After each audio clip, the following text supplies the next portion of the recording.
Góðan dag. Í dag þriðjudagurinn 12. febrúar 2019 og ég segi settan fund bæjarstjórnar á Akranesi númer 1287. Hér eru mættir til fundar bæjarfulltrúarnir Rakel Óskarsdóttir, Valgarður L. Jónsson sem hér talar og gegnir hlutverki forseta bæjarstjórnar, Sandra Margrét Sigurjónsdóttir, Gerður Jóhanna Jóhannsdóttir, Einar Brandsson, Ragnar B. Sæmundsson, Bára Daðadóttir og Ólafur Adolfsson og einnig situr fundinn varabæjarfulltrúi Líf Ási Skarstað í forföllum Elsu Láru Arnardóttir. Einnig situr fundinn Steinar Dagur Adolfsson, sviðsstjóri stjórnsýslu og fjármálasviðs sem gegnir starfi bæjarstjóra í forföllum og sér hér ritun fundargerðar. Og ég býð fundarmenn velkomna til fundarins og áður en að við göngum til dagskrár þá óskar forseti eftir með vísan til C-liðar 15. greinar samþykktar stjórn og fundarsköp Akraneskaupstaðar að bæta 2 málum á dagskrá með afbrigðum. Það væri þá mál númer 18.10.163 sjóvörn og hækkun Faxabrautar og í dagskrárliði númer 5 og mál númer 19.02.024 vegi á Vesturlandi og tvöföldun vegar á Kjalarnesi 2019 og í dagskrárliði númer 6. Einhverjir sem að vilja tjá sig þessa ósk forseta? Svo ekki og þeir sem að samþykja að þessi 2 mál fari inn á dagskrá fundarins og það samþykkt af öllum viðstöddum. Þannig að þetta verða þá dagskrárliðir númer 5 og númer 6 á dagskrá fundarins. Og þá göngum við til dagskrár. Fyrsta mál á fundinum hefur málsnúmerið 19.01.180 og þetta eru reglur afslátt af fasteignagjöldum til elli- og örorkulífeyrisþega en bæjarráð samþykkti á síðasta fundi sínum þann 24. janúar síðastliðinn reglur afslátt fasteignagjalda til elli- og örorkulífeyrisþega á árinu 2019 og reglunum vísað til staðfestingar í bæjarstjórn Akranes og orðið laust ef einhverju vilja taka til máls undir þessum lið.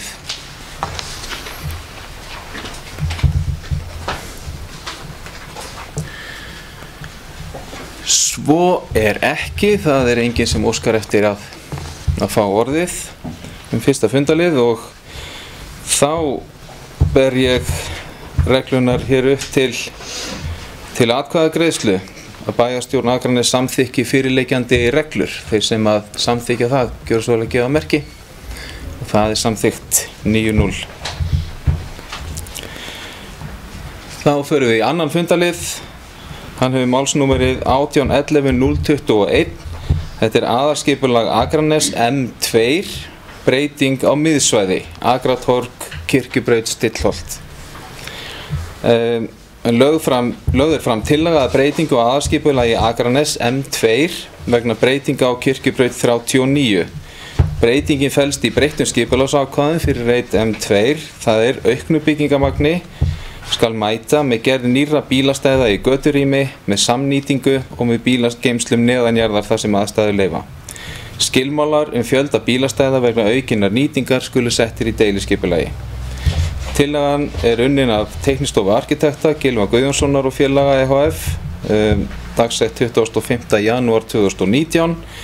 Skipulagslýsing var auglýst 21. nóvember með fresti til að skila inn ábendingu til 13. desember 2018 og haldið var opið hús til kynningar á skipulagsbreytingunni föstudaginn 18. janúar síðastliðinn.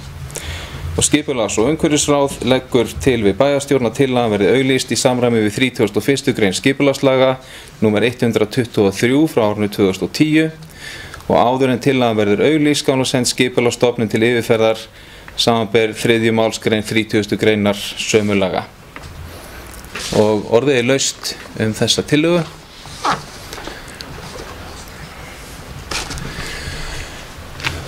Og það enginn sem óskar eftir að taka til máls og ber þá forseti upp eftirfarandi bókun undir fundarmenn.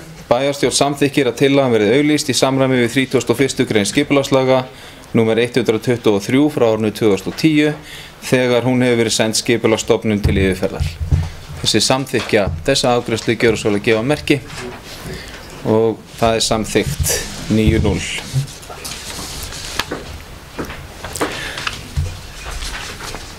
Þá það þriðji fundarliður. Hann hefur málsnúmerið 1807-077. Þetta deiliskipulag, stofnanareitur, Kirkjubraut 39. En lögðu fram tillaga breyting á deiliskipulagi stofnanareits sem unnin af Alhönnun EHF dagsett 5. júní 2018. Tillagan sett fram á skipulagsuppdráttum og í greinargerð. Í tillögunni felst að byggja upp verslunar og hótelhúsnæði á lóðinni. Nýtingarhlutfall aukið úr 0,4 til 0,6 í 1,56 og byggt verði alls 4 hæða hús í götulínu. Skipulagslýsing var auglýst 21. nóvember með fresti til að skila inn ábendingum til 13. desember 2018. Haldið var opið hús til kynningar á skipulagsbreytingunni föstudaginn 18. janúar síðastliðinn. Skipulags- og umhverfisráð leggur til við bæjarstjórn að tillaga á breytingu skipulagsins verði auglýst í samræmi við 43. grein skipulagslaga nr. 123 frá árinu 2010 og ráðið vill benda á að allur kostnaður sem hlýst af skipulagsbreytingunni fellur á umsækjanda hennar. Þar með talin kostnaður vegna bílastæðagjalds. Og orðið laust þessa tillögu.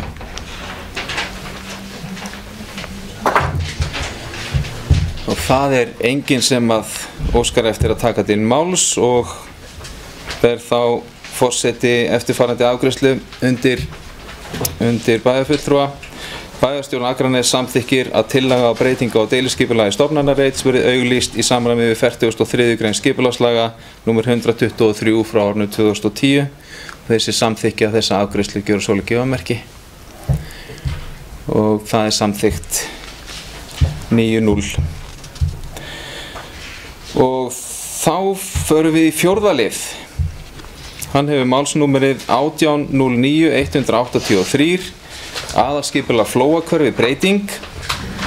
Þeir eru að ræða tillögu að breytingu á aðalskipulagi Akraness 2005 til 2017 vegna stækkunar Flóahverfis sem hefur verið afgreidd til auglýsingar. Verkfræðistofan Efla hefur fyrir hönd Landsnets óskað eftir því að gert verið ráð fyrir 66 kV jarðstreng, flutningslínu raforku milli Brennimels og tengivirkis á Akranesi. Tillaga að legu strengsins suðaustan Flóahverfis var unnin í samráði við skipulags- og umhverfissvið og skipulagsráðgjafa. Gera þar grein fyrir legu strengsins á aðalskipulagsuppdrætti og því lagt til að hann verið færður inn á breytingablað vegna Flóahverfis. Lögðu fram endurskoðuð tillaga vegna stækkunar Flóahverfis þar sem jarðstrengurinn sýndur og lagt til að hún verði auglýst samkvæmt 31. grein skipulagslaga og sviðsstjóra falið að senda endurskoðaða breytingatillögu til Skipulagsstofnunar til yfirferðar. Skipulags- og umhverfisráð leggur sem sagt til við bæjarstjórn að tillagan verði auglýst í samræmi við 31. grein skipulagslaga nr. 123 frá árinu 2010 og áður en tillagan verður auglýst skal hún send Skipulagsstofnun til yfirferðar samanber 3. málsgrein 30. greinar sömu laga. Eitthvað sem óskar eftir að taka til máls varðandi þessa tillögu? Svo ekki og ber forseti þá eftirfarandi afgreiðslu undir fundinn. Bæjarstjórn Akraness samþykkir að tillaga breytingu á aðalskipulagi Akraness vegna stækkunar Flóahverfis verði auglýst í samræmi við 31. grein skipulagslaga nr. 123 frá árinu 2010 þegar hún hefur verið send Skipulagsstofnun til yfirferðar. Þessi samþykkja þetta gjörðu svo að gefa merki og það samþykkt 9-0. Og þá komum við að fundarlið númer 5 sem tekin var hér inn með afbrigðum samkvæmt samþykkt við upphaf fundar. Þessi liður hefur málsnúmerið 1810-163 sjóvörn og hækkun Faxabrautar.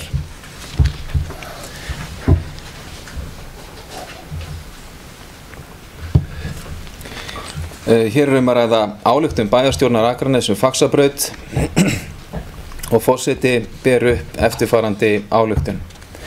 Bæjarstjórn Akraness telur það mikið sanngirnismál að ríkið greiði þann kostnað sem þarf í uppbyggingu Faxabrautar. Faxabraut þjóðvegur í þéttbýli sem þarf að hækka og styrkja, bæði vegna ástands hans og þeirra byggðar sem fyrirhugað að reisa á Seyðisfirði. Með samþykkt samgönguáætlunar fyrir árin 2019 til 2023 var 200 milljónum veitt í uppbyggingu Faxabrautar á árunum 2019 og 2020. Þetta eru góð tíðindi og að mati bæjarstjórnar Akraness mikilvæg fyrstu skref í átt að fullri fjármögnun ríkisins á þessari nauðsynlegu framkvæmd.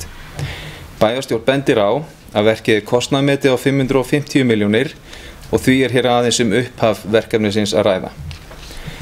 Bæjarstjórn Akraness hvetur samgönguyfirvöld og ríkisstjórn til að tryggja nægt fjármagn til Faxabrautar eigi síðar en á árunum 2021 og 2022 eins og kemur fram í nefndaráliti meirihluta umhverfis- og samgöngunefndar Alþingis samgönguáætlun 2019 til 2023. Bæjarstjórn Akraness mun fylgja þessu mikla sanngirnismáli eftir og þrýsta áfram á að full fjármögnun skili sér.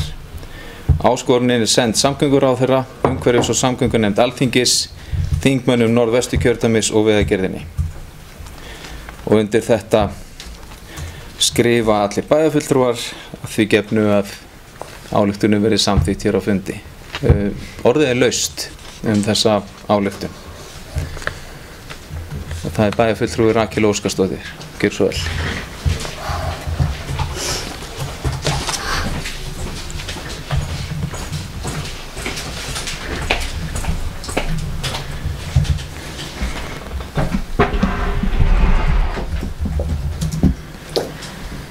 Forseti, ágætu bæjarfulltrúar, gestur í sal og aðrir sem á okkur hlýða. Mér finnst rétt að koma hér upp og taka undir þessa ályktun sem við smíðum saman fyrir þennan fund og vil árétta það að þetta mikill sigur að hafa náð þessu. Við erum búin að vera í samtalið við ríkið síðastliðin 5 ár og reyna að finna flöt á því hvernig ríkið getur komið til móts við okkur í þessu ofboðslega stóra verkefni sem Seyðisfjörður Sjóvörn og Faxabrautin eru náttúrulega stór hluti af því að við getum hafið uppbyggingu á þessum reit og að hafa náð þessu inn í samgönguáætlun í rauninni á milli umræðna til ég vera gríðarlega gott og vel af sér vikið fyrir okkur og við mögum vera ánægð með það. En eins og forseti vékað áðan þá verkefnið áætlað heildarkostnaður vegna þess í kringum 550 milljónir og við skulum alveg vera vakandi yfir því að þetta einungis fyrsta skref ríkisvaldsins að mæta okkur í þessu með þessum 200 milljónum og við þurfum að sækja fast og við þurfum að hefja samtali strax á því að fá restina af fjármununum inn í áætlanir. Þannig að ég ætlaði bara að koma hér upp og lýsa ánægju minni með þessa bókun og hvetja okkur áfram að veita ríkisvaldinu aðhaldi í þessu og fá fjármuni. Takk.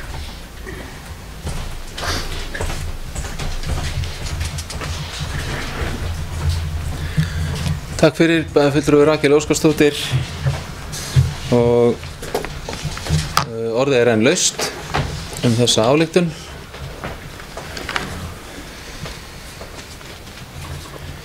Og það bæjarfulltrúi Ólafur Adolfsson, gjörðu svo vel.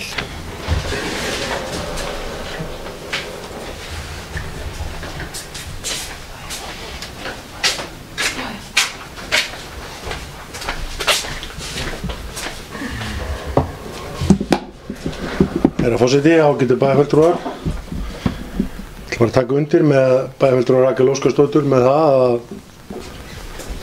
þetta góður áfangi sem við höfum náð.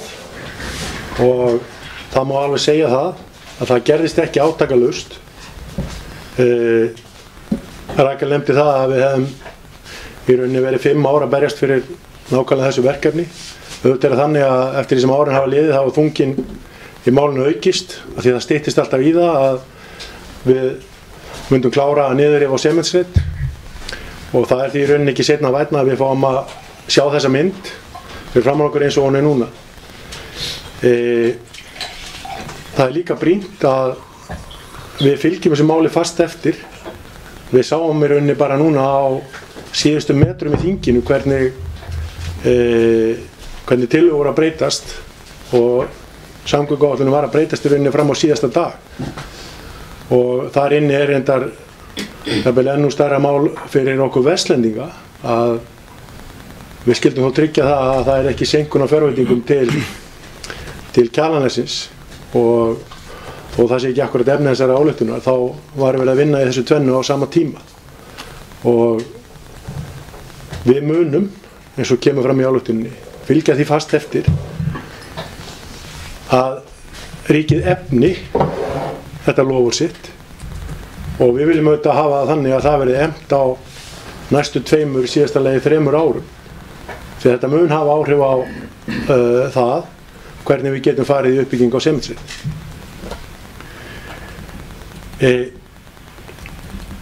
Mér langar aðeins í framhaldi af þessu, þá langar mig að nefna ákveðum vonbrigði sem ég voru fyrir í tengslum við umræðu samgönguáætlun. Og ég tel að á síðustu metrum þingsins hafi þingmenn dottin yfir það að búa til ágreiningur hlutum sem í raun var ekki ágreiningur um. Og ég held að það snýr þetta fyrst og næst að veggjöldum. Það eru, ef við skoðum í rauninni fyrstu útgáfu frumvarpsins samgönguáætlun, þá kemur hann alveg skýrt fram þar frá ráðherra hver markmiðin eru varðandi veggjöldin. Við höfum ályktað hér margoft veggjöld, og í hvaða tilfellum við samþykjum þau án skilyrða. Og þar höfum við nefnt sérstaklega að verkefnin þurfa að vera skýrt afmörkuð, sérstaklega fjármögnuð, og í rauninni það sé val fyrir notendur. Auðvitað er það þannig að við myndum jafnvel skoða fleiri möguleika ef að það er skýr ávinningur í því fyrir þá sem að nota vegina. Og ávinningurinn væri þá væntanlega falinn í skemmri ferðatíma, auknu umferðaröryggi. Það eru kannski þessir helstu punktar sem við myndum vilja vinna með. En ég vona það allavega í framhaldi þessar umræðna sem urðu á Alþingi núna, að við útfærslu á veggjöldum þá einbeiti menn sér að því að finna lausnir sem allir geta una við, en það kom ekki hver pólitíkusinn á fætur öðrum og reyna að fella einhverja pólitískar keilur í þessar umræðu. Málið er bara einfaldlega of mikilvægt til þess að við getum liðið það. Það eru til lausnir í þessu máli. Það er augljóst að við munum þurfa að fara í einhvers konar form af veggjöldum. Við erum búin að samþykkja flýtigjöld, við veitum fyrir hvað þau standa, og síðan er það spurningin varðandi aðrar vegaframkvæmdir, hvernig við viljum leysa úr þeim málum. Það gerist sjálfkrafa að við munum þurfa að skipta út jarðefnaeldsneyti fyrir aðra orkugjafa. Þannig að við munum þurfa að endurskoða allt tekjumódelið varðandi þau gjöld sem ríkið hefur að innheimta af bifreiðum. Það gerist það sjálfsög, við þurfum ekki að ágjöra því. Við þurfum hins vegar að horfa til þeirra verkefna, og bara síðast í dag vorum við minnt á það þegar slys var hér við Hvalfjarðargöng, hvað skiptir miklu máli að við búum við gott umferðaröryggi. Og við erum ekki búin að horfa á það séu 40–60 milljarðar á hverju einasta ári sem fara í slys, sem tapast vegna slysa og andláta. Þá er augljóst að það er ávinningur fyrir okkur í að fylgja þessu máli fast eftir. Ég held að við á Akranesi höfum haft nokkuð þroskað viðhorf, og við höfum haft gæfu til að standa saman í þessum málum, og við eigum að vera öðrum fyrirmynd í því.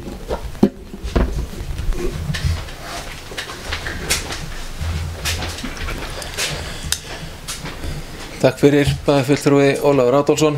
Orðið enn laust þessa ályktun. Það bæjarfulltrúi Ragnar B. Sæmundsson. Gjör svo vel. Forseti og aðrir bæjarfulltrúar. Ég vil bara taka undir með bæjarfulltrúa Rakel Óskarsdóttir og bæjarfulltrúa Ólafur Adolfsssyni þessa ályktun. Eins og þau kom inn á þetta einungis fyrstu skrefin. 200 milljónir er ekki það sem við þurfum 550 lágmark. Meirihluti samgöngunefndar árétta það reyndar í samgönguáætlun að það þurfi meira til. Og þetta bara þannig verkefni að við getum ekki skipt þessu upp í marga parta. Þannig að við þurfum bara að halda þessari pressu og þessu góða samstarfi sem hefur verið hérna innan bæjarstjórnar þetta málefni og keyra þetta í gegn. Takk. Takk fyrir bæjarfulltrúi Ragnar B. Sæmundsson. Fleiri sem óska eftir að taka til máls þennan fundarlið.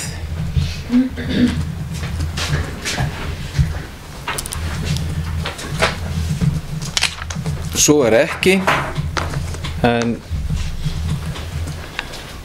forseti vill nota tækifærið og þakka bæjarfulltrúum fyrir gott samstarf við að smíða þessa ályktun og það bara ánægjulegt þegar við stöndum saman og komum góðum hlutum áleiðis eins og þetta verkefni gott dæmi og ég vil bara þakka bæjarfulltrúum kærlega fyrir sterkt og gott samstarf í þessu máli. Ég ætla ekki að lesa alla ályktunina aftur en ber hana hér með undir atkvæði. Þeir sem að samþykkja þessa ályktun Faxabraut gjöra svo vel að gefa merki. Hún samþykkt 9-0.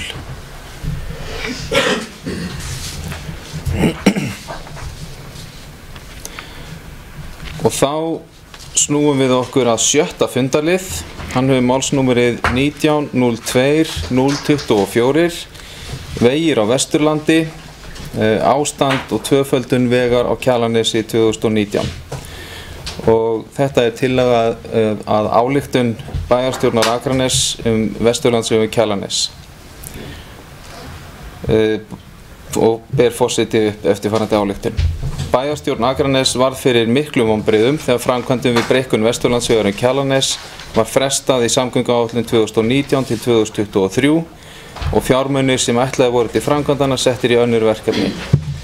Bæjarfulltrúar brugðust strax við og kröfðu skýringa frá Sigurði Inga Jóhannsyni, samgöngu- og sveitarstjórnarráðherra, umhverfis- og samgöngunefnd Alþingis, þingmönnum Norðvesturkjördæmis og Vegagerðinni. Ekki þarf að hafa fleiri orð ástand Vesturlandsvegar og hefur bæjarstjórn Akraness margoft vakið athygli á þeim lífshættulegu aðstæðum sem vegfarendur þar boðið upp á. Þess vegna var það mikilvægt að fjármagn yrði tryggt í afgreiðslu samgönguáætlunar svo framkvæmdir í Vesturlandsvegum Kjalarnes myndi ekki tefjast og framkvæmdirnar yrðu boðnar út á þessu ári. Við því hefur nú verið brugðist en bæjarstjórn hefði þó viljað sjá mun meiri þunga lagðan í þetta verkefni eins og fyrri áætlanir gerðu ráð fyrir. Bæjarstjórn Akraness ítrekar að orð skulu standa og mun fylgja þessu máli fast eftir. Og ályktunin send til Sigurðar Inga Jóhannssonar, samgöngu- og sveitarstjórnarráðherra, umhverfis- og samgöngunefndar Alþingis og þingmanna Norðvesturkjördæmis. Og orðið laust þessa ályktun og það bæjarfulltrúi Rakel Óskarsdóttir.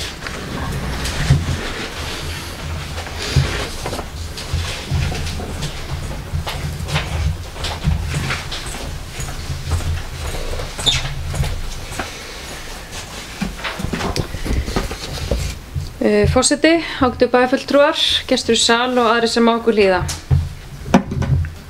Nú ræðum við hér samgöngumál og þá aðallega Vesturlandsveg Kjalarnes og í ljósi atburða liðina viku þá finnst mér rétt að koma hér upp og kannski halda smá söguskýringu en einnig að kannski bara lýsa svona mínum tilfinningum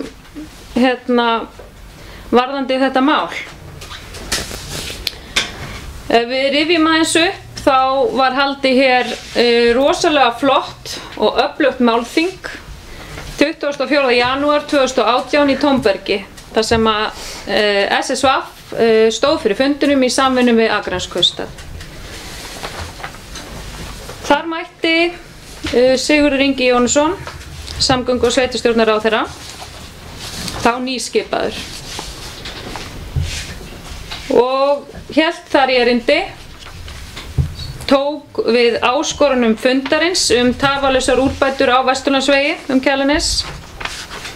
Ráðherra tjáði sig þar í stól að undirbúningur væri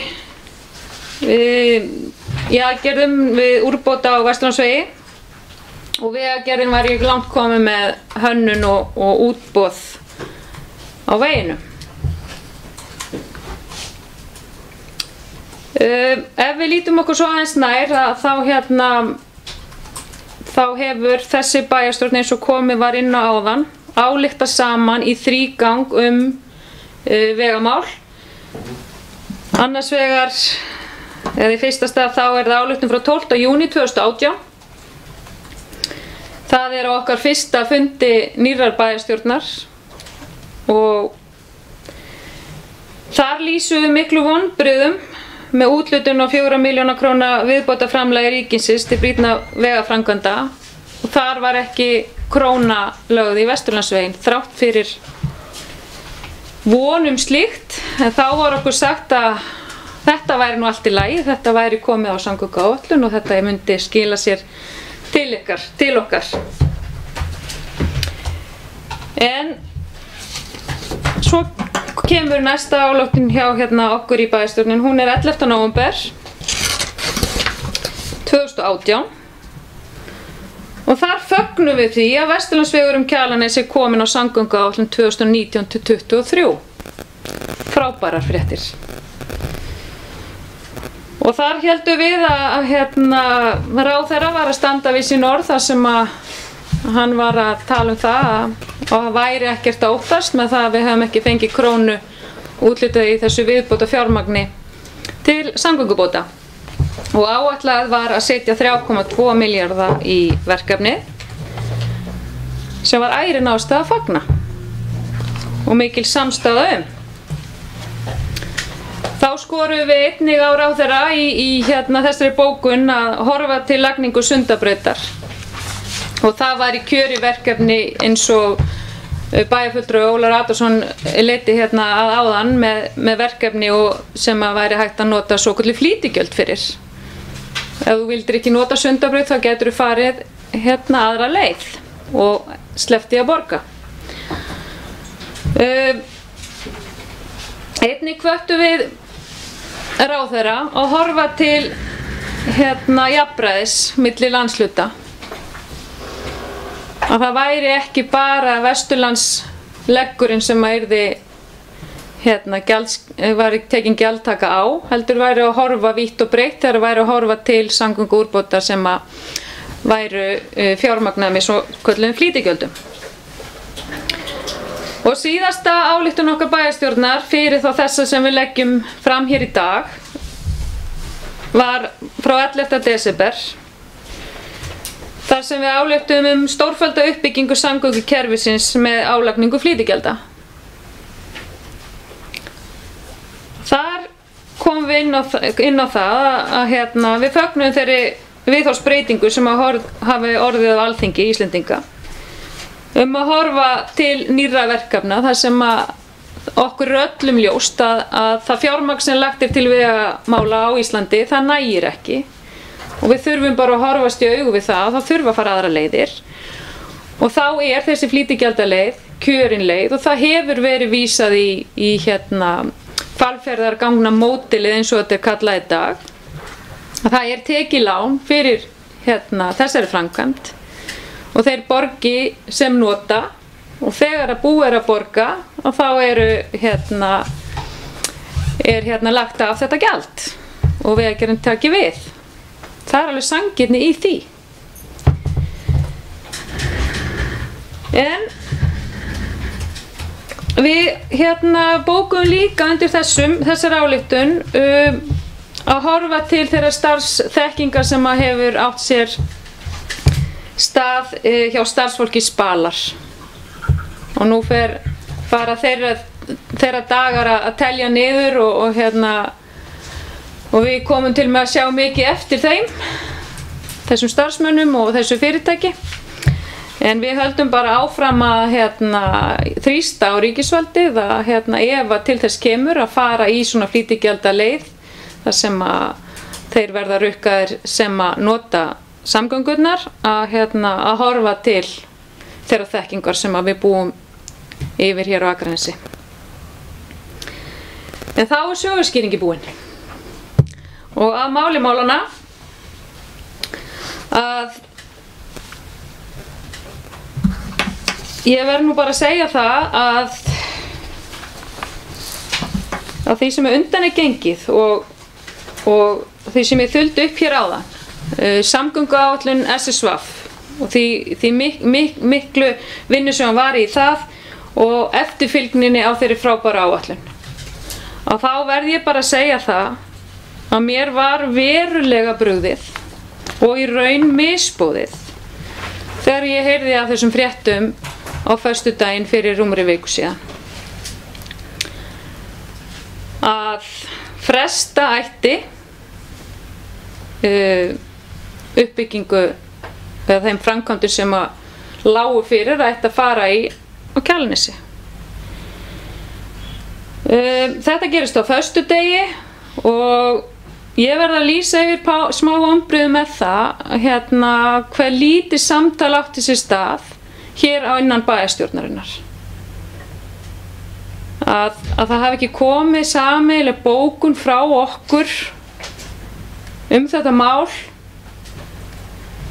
í tæka tíð. Það olli með pínu vonbrigðum. Það eina sem heyrðist hér frá okkur opinberlega var viðtal við formann bæjarráðs sem hún gerði vel og talaði þar í umboði okkar allra. Ég hefði kosið meira samtal þarna. Það er alveg ljóst. En þegar að þetta ferli fer af stað, þá er alveg ljóst að við bæjarfulltrúar Sjálfstæðisflokksins unnum alla þessa helgi. Við leituðum svara hvert fóru þessi fjármunir. Og það var bara aðeins að grafa til þess að skoða það. Hvert þeir fóru. Þarna var búið að taka rúmlega 800 milljónir af áætluðu fjármagni til Vesturlandsvegar Kjalarnes og þeim fjármunum komu fyrir í öðru umdæmi. Nánar tiltekið á Suðurland. Það vantaði fjármuni í rafvæðingu Herjólfs. Það má ekki misskilja það að ég sé eitthvað mótfallin því að rafvæða Herjólf. En orð skulu standa eins og forseti sagði hér áðan. Og það er okkar hlutverk að fylgja því eftir. En hverju er að kenna að svona fer? Er þetta Vegagerðin? Það heyrðum við í fjölmiðlum. Vegagerðin er ekki búin að vinna þessa vinnu. En nokkuð að tjá það hér á fundi í Tónbergi að þessi vinna væri langt komin. Það er margt skrítið í þessu. Og þetta landeigendurnir erum við teimum að kenna. Að hluta til ekki. Það er alveg lengi fyrir hvernig vegstæði á Kjalarnesinu á að vera. Þá spyr maður sig bara, voru menn að kaupa sér tíma þessa helgi? Í að finna og leiðrétta þessi mistök, ef það má segja sér svo.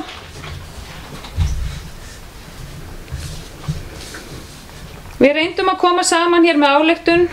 Við urðum ekki sammála. Hvernig við ættum að gera það? Sem mér fannst miður. Og vil ég því bara árétta það hér, enn og aftur, að við sem kjörin erum í bæjarstjórn Akranes sitjum hér í boði okkar kjósenda. Það er okkar verk að vera þrýstiafl á ríkisvaldið. Og ríkisvaldið verður bara að taka því sem að höndum ber og vinna úr því sem að við réttum þeim. Ef að við stendum ekki vörð hagsmuni bæjarins, þá gerir það enginn.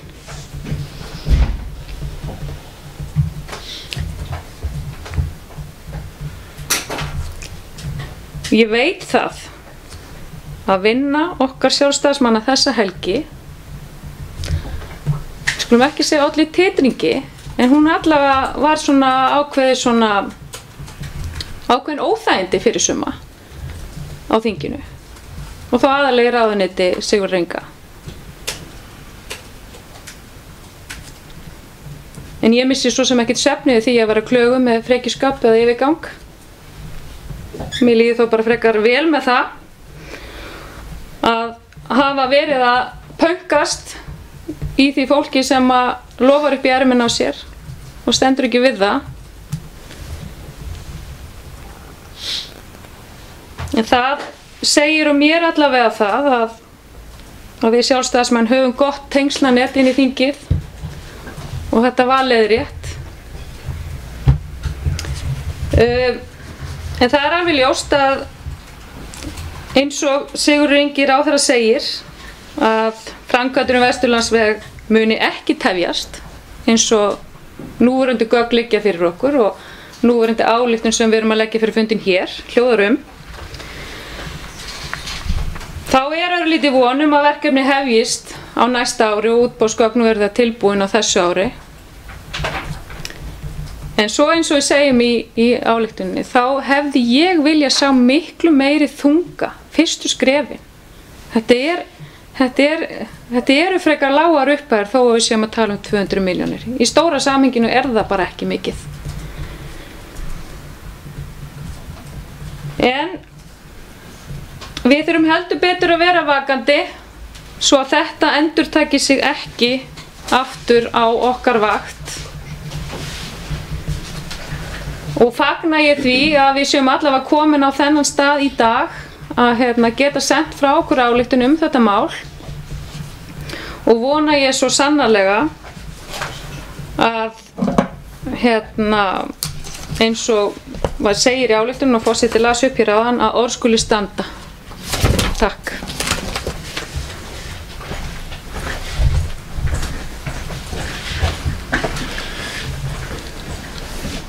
Takk fyrir bæjarfulltrúi Rakel Óskarsdóttir.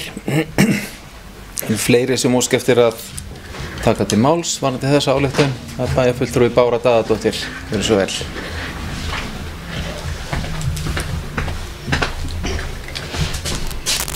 Mér langar bara, ágætu forseti, bæjarfulltrúar þeir sem á okkur hlýða.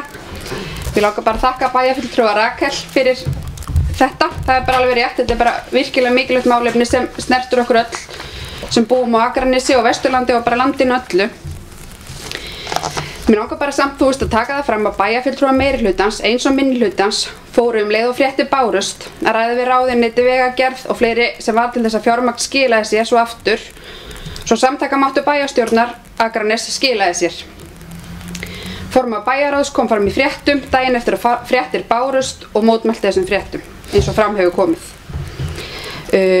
Og ég veit líka að oddvitaflokkan á Akranesi reyndi að setja saman bókun og það náðist ekki samkomulag bókunina. Svo það var allavega reynt en stundu bara næst ekki samkomulag. En það er bara alveg ljóst að það bara verður að tryggja að vegurinn á Kjalarnesi fari í uppbyggingu. Það er bara mikið í húfi og það er bara mjög mikilvægt að við höldum áfram að vera með samstöðu í þessu máli. Takk.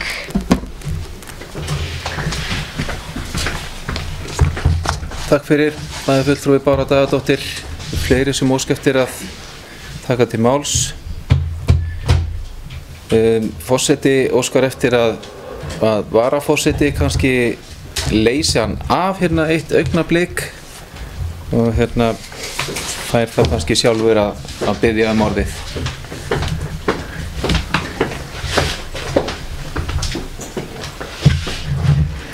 Já, það var að bjóða bæjarfulltrúa Valgarði L. Jónssoni taka til máls.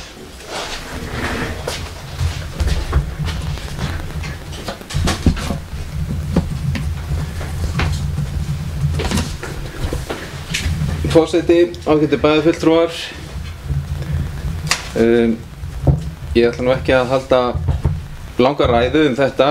Ég ætla að byrja á því að fagna því að við séum hér komið með ályktun sem að ég held að sé að mér sé óhætt að segja núna að sé sameiginleg niðurstaða bæjarfulltrúa og þetta öflug ályktun. Ég tek undir það að mér fannst líka miður að við verðum ekki sammála ályktun í síðustu viku. Við reyndum en það bara gekk ekki saman og mér fannst það líka mjög miður. Hefði gjarnan viljað að við sendum eitthvað frá okkur þá, en vil þó taka fram að þá þegar voru fréttir að berast af því að leiðrétting væri á leiðinni og að fjármagn myndi skila sér í þessa framkvæmd. Og eins og framkom hjá bæjarfulltrúa Báru Daðadóttur hér áðan, þá voru fleiri en sjálfstæðismenn sem unnuðu þessa helgi og ég veit það alveg að Skagamenn ollu miklum titringi í ráðuneyti Sigurðar Inga Jóhannssonar. Og ég þess fullviss að þessi mikli kraftur í bæjarstjórninni á Akranesi hafi skilað sér í þessum máli. Ég sammála því sem að bæjarfulltrúi Rakel Óskarsdóttir sagði hérna áðan og kemur líka fram í ályktuninni. Við hefðum viljað sjá fullan þunga strax í upphafi, en eins og málið lítur út núna þá hefur fjármagnið verið fært svolítið aftar í framkvæmdina og það er í sjálfu sér ekki góða fréttir, en miðað við fréttir það síðasta föstudags þá er þetta þó allt annað.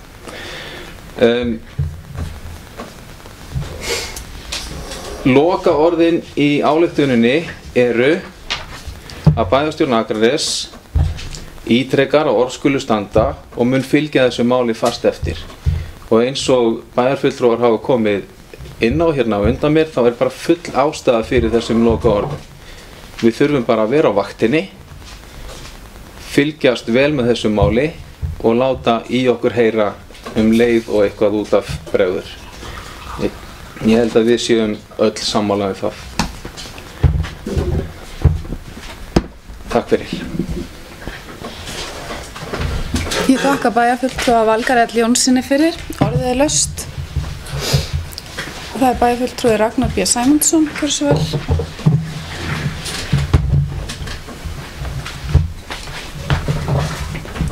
Forseti, aðrir bæjarfulltrúar og áhorfandi. Ég vil byrja á því að lýsa einmitt yfir ánægju með þessa bókun. Mér finnst hún góð.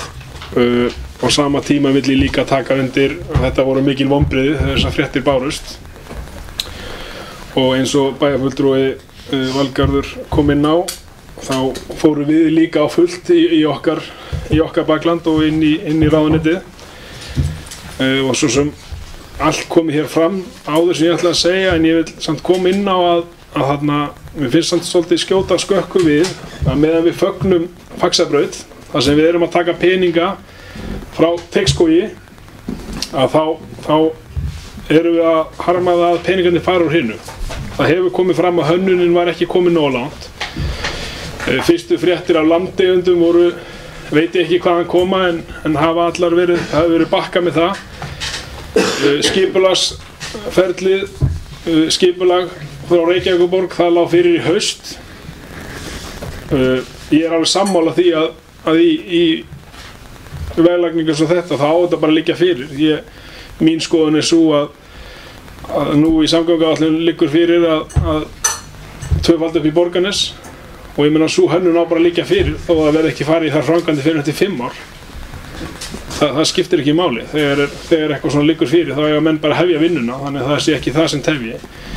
En ég vil samt árétta að mér finnst við ekki við getum ekki fagnað peningum sem við fáum úr öðrum framkvæmdir sem ekki komið nógu langt, en bölsátt það úti að þegar peningar eru teknir frá okkur sem þegar við erum ekki tilbúin, eða þar að segja Vegagerðin, við erum tilbúin og meira en það. En eins og bara bæði bæjarfulltrúi Bára Daðadóttir, Rakel Óskarsdóttir og Valgarður Lyngdal kom inn á, þá náttúrulega munum við fylgja þessu máli mjög fast eftir og eins og kemur fram í bókunni, bara orð skulu standa og það menn verða bara látnir standa við þetta. Takk fyrir. Þakka bæjarfulltrúa Ragnari B. Sæmundsssyni fyrir, orðið laust.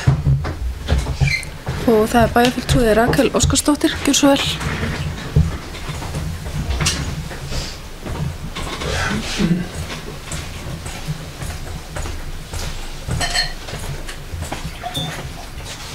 Forseti, ágætu bæjarfulltrúar, gestur í sal og aðrir sem á okkur hlýða. Ég ætla rétt svo að vona það að Ragnar B. Sæmundsson sé ekki að taka upp hanskan fyrir ráðherra samgöngu- og sveitarstjórnar mála. Ég skjóta skökku við að peningar eru teknir hér og þar og settir í önnur verkefni. Ég fór ágætlega yfir það fannst mér hér áðan að ráðherra sagði okkur á fundi að Vegagerðin væri búið með ákveðna vinnu og þetta er tilbúið til útboðs. Svo reyndist það ekki vera. Þá spyr maður sig bara líka, hvernig er samtal á milli ráðuneytisins og Vegagerðarinnar? Það er svolítið undarlegt að þetta sé tilbúið hjá ráðherra en ekki Vegagerðinni.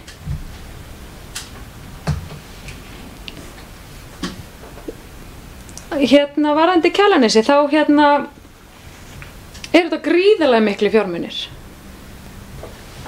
sem áætlar er í þennan veg. Og þeir fjármunir verða líka teknir á ákveðnu viðhaldsfé, segir ráðherra. Hvað þýðir það? Það þýðir væntanlega það að einhverjir vegabútar hér allt land svíða fyrir það og fá ekki viðhalda því við erum að berjast við Kjalarnesi. Það er ekki verið að tala aukna fjármuni eins og var gert, það var keypt rafhlaða í Herjólf og máli kannski ekki hugsa til enda og þá vantaði fjármuni, stórkostlega fjármuni og það var bara eitt verkefni sem var nógu stórt til að fresta og það var Kjalarnes. Við skulum bara horfast í augu við það. Þannig að ég vona það að ég sé að misskilja Ragnar B. Sæmundsson að hann sé örugglega ekki að verja þessi vinnubrögð því þau eru ekki boðleg, ekki fyrir okkur hér á Akranesi. Takk. Ég þakka bæjarfulltrúa Rakel Óskarsdóttur fyrir, orðið er laust.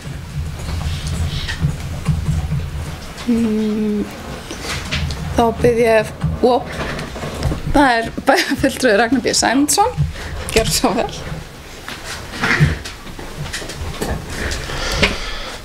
Ég vil bara að það komi skýrt fram að ég er ekki að verja neitt eða tala fyrir hönd neins. Einungis það sem ég er að benda á að náttúrulega eftir að þetta var sett, vegamálum var sett í einn pott, þá er þetta bara svolítið vandamálið, þá er þetta svolítið tilhneigingin. Menn eru alltaf að redda málunum hér og þar og það sem þú getur tekið pening og fært til, þá er þetta bara vandamálið. Hins vegar er það bara verkefnið okkar núna að bara tryggja það að það fari ekki króna úr þessu verkefni í viðbót. Það er bara verkefnið okkar núna. Það að samgönguráðherra hafi sagt að þetta veri tilbúið en ekki Vegagerðin, ég get ekkert svarað þá. Ég er alveg sammála því. Það finnst mér bara forkastanlegt. Ef að verkið er tilbúið, þá er það bara tilbúið eða ekki. Það er bara ekkert annað. Og okkar verkefni, eins og ég segi, er bara að pressa á það að þessi peningar skili sér allir og þetta verði boðið út hratt og örugglega og keyrt á þetta fullum þunga. Já, þakka bæjarfulltrúa Ragnari B. Sæmundssyni fyrir, orðið er laust. Þá ætla ég að biðja forseta, Valgarð L. Jónsson, að taka aftur við embætti sínu.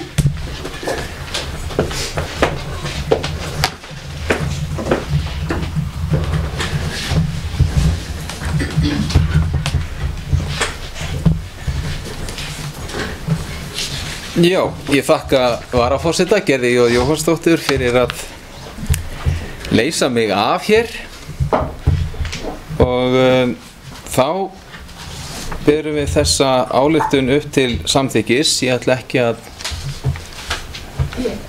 Já. Bæjarfulltrúi Gerði Jóhanna Jóhannsdóttir hefur beðið orðið. Gjörðu svo vel.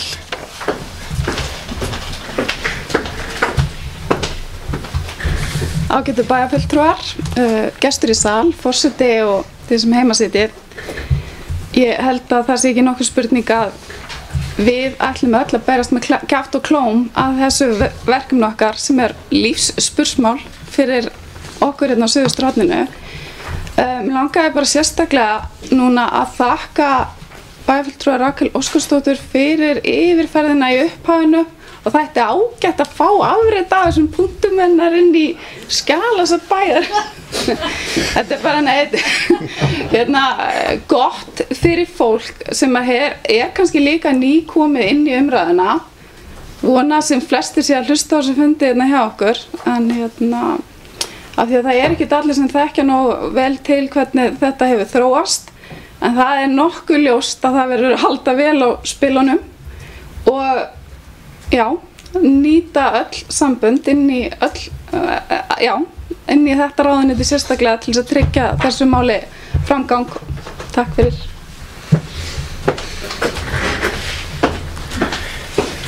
Takk fyrir.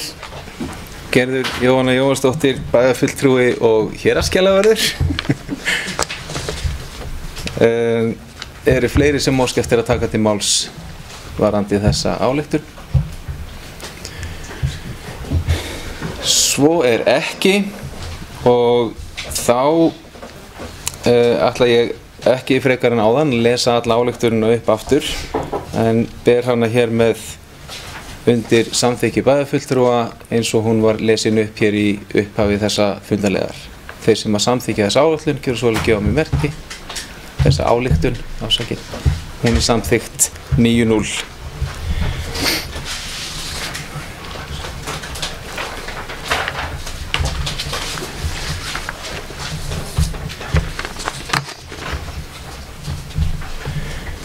Þá förum við í 7. fundarlið á þessum fundi. Hann ber málsnúmerið 19.01.005. Þetta fundargerðir bæjarráðs á árinu 2019.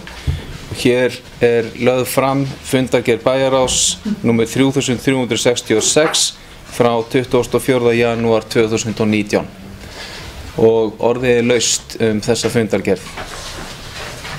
Það bæjarfulltrúi Rakel Óskarsdóttir. Gjörðu svo vel.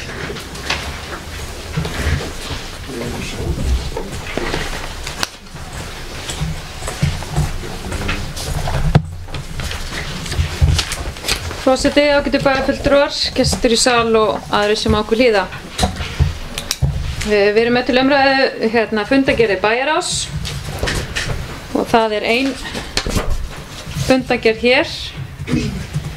Ég ætla að fá að tala hér nokkur atriði, annars vegar fyrst bara nefna kannski fyrsta lið, samantekt launa hlutfallið tekjur sveitarfélagsins. Þarna verið kannski að svara kalli okkar þær vangaveltur okkar hér í bæjarstjórn og þá kannski sérstaklega í bæjarráði. Þar sem við erum ansi há í launum og launatengdum gjöldum með önnur sveitarfélög og höfum kannski verið svolítið að horfa í það að vera kannski meira á bremsunni varðandi þessi mál. Og vil ég bara þakka Kristjánu Ólafsdóttir verkefnastjóra fjármála fyrir góða og flotta vinnu.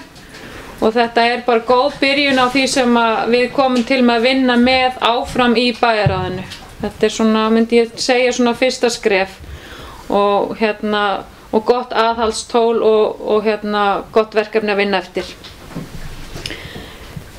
Annar liður, það viðhaldsáætlun fasteigna Akranskaupstaðar og þarna fengum við kynningu frá starfsmönnum skipulags- og umhverfis sviði, þeim Alfreð Þór og Jóni Ólafsinni, og ég ætla bara að fá að færa þeim bestu þakkir fyrir gríðarlega flotta vinnu Ég hef sagt það hér áður að ég held að ég sé búin að bíða í 4 ár eftir þessu skjali og fagna ég þessu.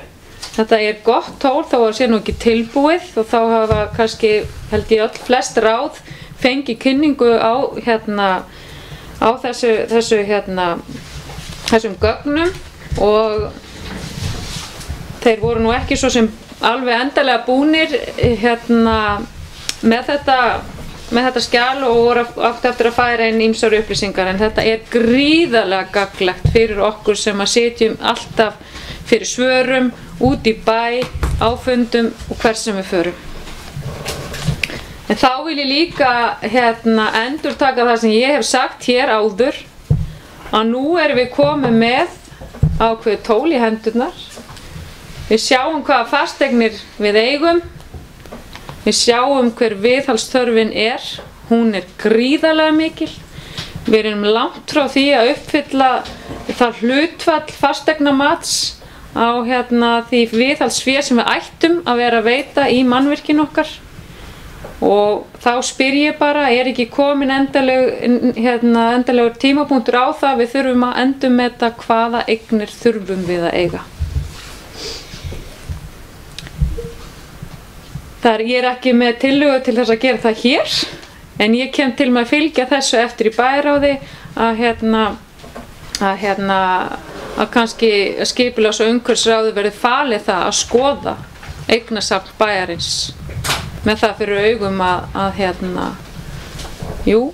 væntanlega skapa einhverjar tekjur sem eru þó einskiptistekjur en minnka þá viðhalds- og framtíðar viðhaldsþörf bæjarins.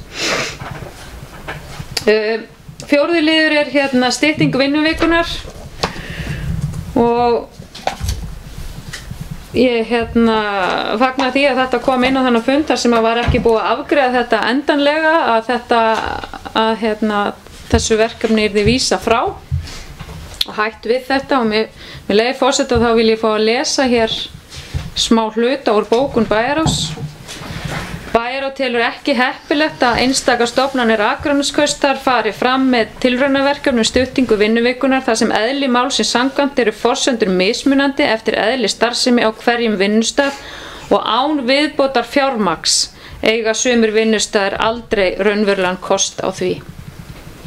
Þetta þykir mér gríðarlega mikilvægt að komi fram í þessari umræðu um styttingu vinnuvikunar. Og 5. liður, verklagsreglur um stofnun starfshópa. Ég held að þetta sé gríðarlega þarft, þar sem að í ljósi umræðna um starfshópum framtíðar áform í leikskólamálum, að þá finnst mér rétt að skapa fólki sem að kannski er að koma nýr að svona málum, eitthvað skapalón, hvernig menn bera að vinna í starfshópum, hver ber ábyrgðina og hvernig á að fylgja eftir varðandi fundagerðum og öðru slíku. Það er kannski feill að þetta hafi ekki verið til hér áður, en þetta svona allavega var gríðarleg þörf á því núna í kjölfar þessa sem kom upp hér fyrr á árinu.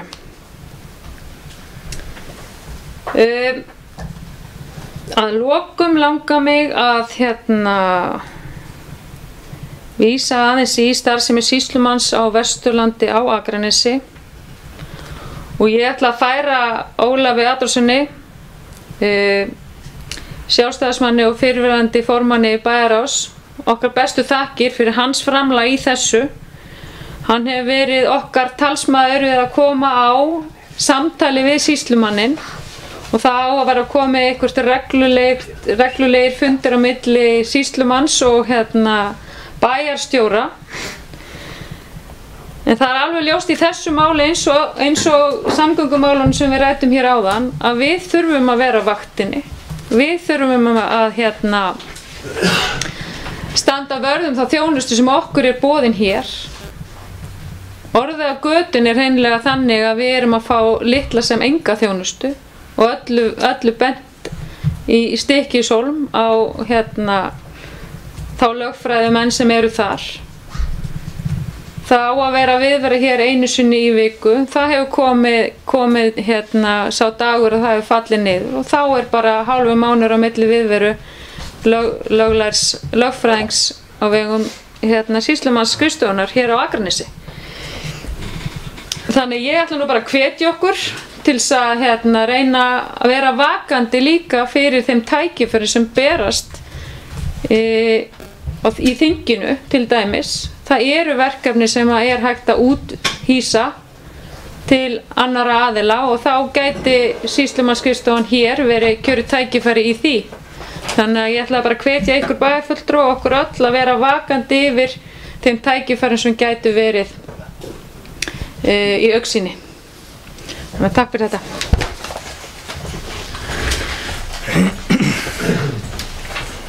Þakka bæjarfulltrúa Rakel Óskarsdóttur fyrir og forseti vill aftur óska eftir því við varaforseta og hún taki hér við fundastjórn og óska sjálfur eftir því að fá að taka til máls.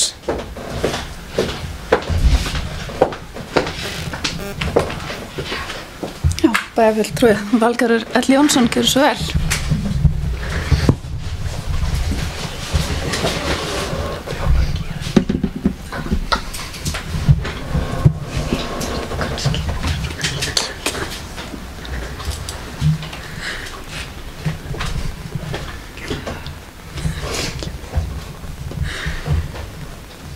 Forseti, ágætu bæjarfulltrúar, gestur í sal og þeir sem á hlýða.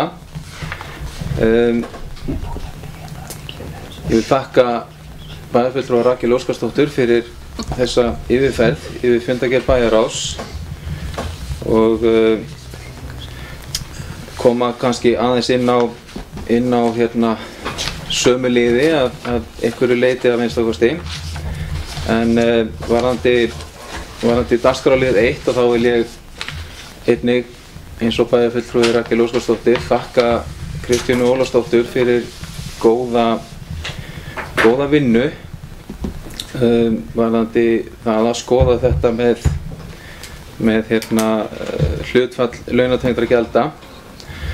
En eitt af því sem að kemur fram til dæmis það að Akraneskaupstaður gjaldfærði 476 milljónir á árinu 2017 vegna lífeyrisskuldbindinga.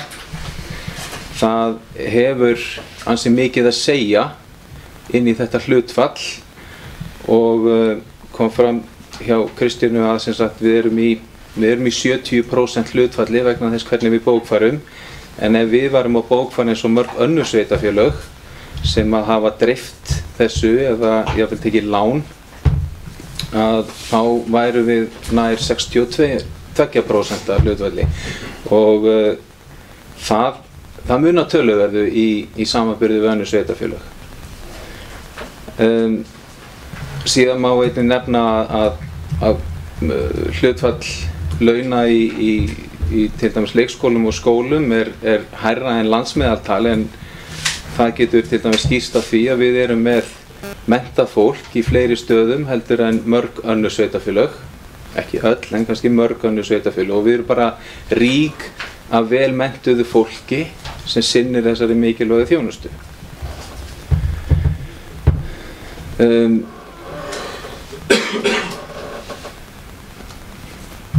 Varðandi annan lið sem var viðhaldsáætlun fasteigna, að þá tek ég undir það að það er frábært verkfæri fyrir okkur bæjarfulltrúa að fá þetta skjal og fá svona góða kynningu á því eins og þarna á boðið upp og ég veit að fram hefur farið í fleiri ráðum. Og tek undir orð bæjarfulltrúa Rakel Óskarsdóttur að það er gríðarleg viðhaldsþörf og það er full ástæða til að skoða eignasafn bæjarins og hvaða eignir við þurfum að eiga og hverjar ekki. Og það er eitthvað sem við bara þurfum að vinda okkur í saman. Varðandi 5. lið sem að fjallar reglur, verklagsreglur stofnun starfshópa, að þá kannast ég ekki við að þetta sé af einhverju sérstöku gefnu tilefni.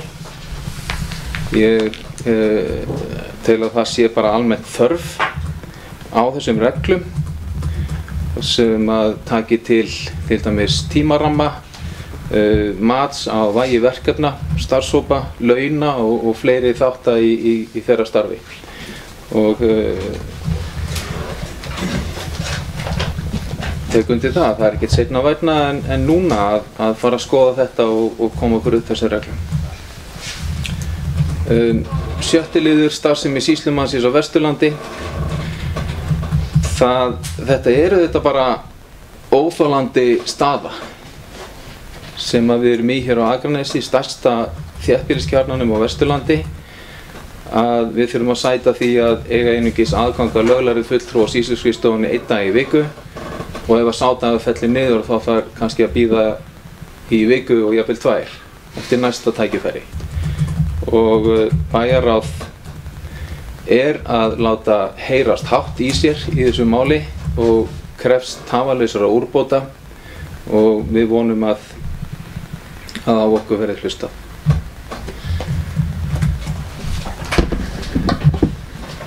Fleira ætla ég ekki að koma inn á í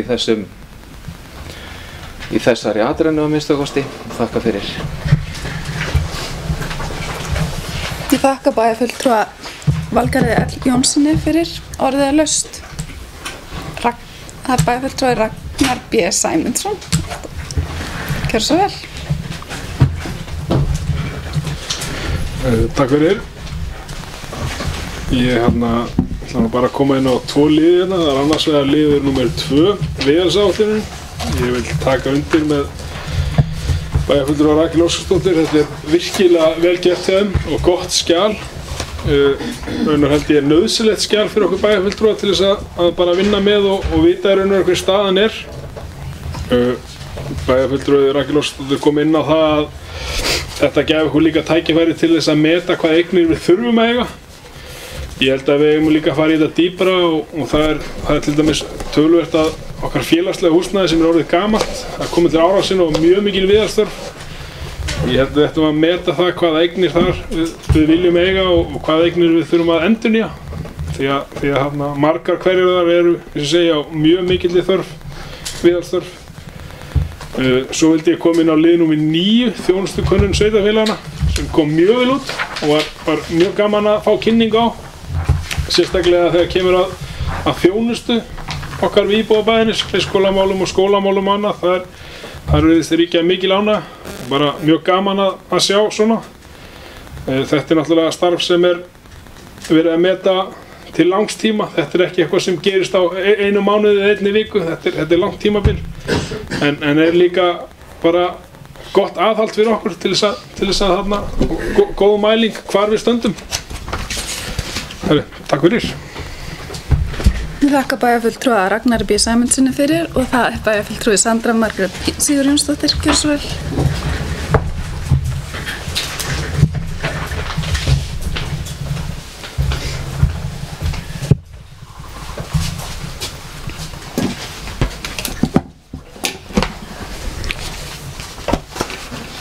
Forseti, ágætu bæjarfulltrúar, gestur í sal og þeir sem á okkur hlýða. Mér langar til að fjalla hérna nokkra liði sem svo sem hefur væntanlega eitthvað verið vikið að hérna í máli annarra bæjarfulltrúa hérna undan mér. Varðandi lið númer 2, þá fagna ég þessu plaggi mjög. Við fengum í skóla- og frístundaráði hérna kynningu á þessari vinnu og þetta vel unnið og hérna lofar góðu upp á framhaldi að við fáum góða yfirsýn yfir það hver fjárþörfin og til þess að hjálpa okkur að forgangsraða peningunum sem eru að sjálfsögðu af skornum skammti. Það vakti athygli mína að 65% af þeim fjármunum sem við setjum í viðhald viðbragðsviðhald. Það að segja, við erum bara að bregðast við krananum sem leggur og svo framvegis, en ekki að fara í fyrirbyggjandi viðhald sem yfirleitt þá líka ódýrara það er miklu dýrara að gera hlutina þegar þeir eru farnir að skemmast heldur en ef við náum, svona í flestum tilfellum, heldur en ef við náum að vera á undan. Þannig að ég held að það að við séum farin að skoða þessar tölur og í þessu samhengi sé vel og hjálpa okkur inn í framtíðina. Þannig að ég bara þakka kærlega fyrir þessa vinnu sem að unnin var á skipulags- og umhverfissviði. Og hlakka til að sjá hvernig þessu framvindur og hvernig það hjálpar okkur í vinnunni. Þá langar mig að víkja aðeins að lið númer 4 varðandi styttingu vinnuvikunar. Eins og bæjarfulltrúi Rakel Óskarsdóttir fór yfir áðan og að þá ítrekar bæjarráð vilja sinn í því að það sé gætt jafnræðis meðal stofnana bæjarins. Og ég held að þetta sé mjög mikilvægt að við, að því að það er mjög ólík aðstaða hvort að þú ert að tala þjónustustofnun sem þarf að vera með ákveðna opnunartíma eða hvort þú ert að tala skrifstofun eða annað slíkt þar sem svona sveigjanleiki er mun auðveldari. Að við þurfum að gæta vel að okkur, að gæta jafnræðis á milli okkar stofnana í þessu öllu saman. Þannig að ég bara fagna því að bæjarráð hafi áréttað þetta. Varðandi starfsemi sýslumannsins þá tek ég undir með þeim bæjarfulltrúum sem hafa hér Valgarð Lyngdal Jónssoni og Rakel Óskarsdóttur mikilvægi þess að við fáum hér viðunandi þjónustustig þarna. Þetta eru viðkvæm mál sem að fólk leitar til löglegs fulltrúa varðandi. Við erum að tala samninga forræði yfir börnum og uppboð á eignum og alls konar hluti sem eru bara virkilega viðkvæmir og fólk þarf að hafa einhvern að tala við. Og við erum langstærsta bæjarfélagið í þessu umdæmi og þetta er bara algjörlega óskiljanlegt að þjónustustigið sé svona lítið og við eigum ekki að setja okkur við þetta. Og bæjarfulltrúi Valgarð Lyngdal Jónsson fór yfir það einmitt að við gætum ekki sett okkur við þetta og bæjarráð væri að leggja áherslu á þetta mál. En ég vil þá líka bara ítreka það, hvað ætlum við að gera? Hvað ætlum við að gera? Það er ekki nóg fyrir okkur að við þurfum að vera með einhverja áætlun í gangi. Er það ekki? Þannig að ég bara hvet bæjarráð til þess að setja það niður hvernig menn ætla að fá þessu breytt og stíga fast niður því að þetta getur ekki gengið svona. Við getum ekki sætt okkur við þetta. Það er bara þannig. Síðan svo ég ljúki svona skemmtilegri nótum og þá langar maður að víkja líka þjónustukönnuninni sem að bæjarfulltrúi Ragnar Sæmundsson minntist á. Það er mjög ánægilegt að sjá hver bæjarbúar virðast vera ánægir með þjónustu bæjarfélagsins. Og það er sama í rauninni nánast hvert litið er. Barnafjölskyldur, eldri borgarar, íþróttaaðstaða, allir þessir hlutir og svona vaxandi ánægja þegar horft er á samanburðið fyrir ár. Og það er líka gott að vita að fólk er svona bjartsýnt og ánægt að búa í þessu bæjarfélagi. Takk fyrir. Ég þakka bæjarfulltrúa Sandri Margréti Sigurjónsdóttur fyrir. Orðið er laust.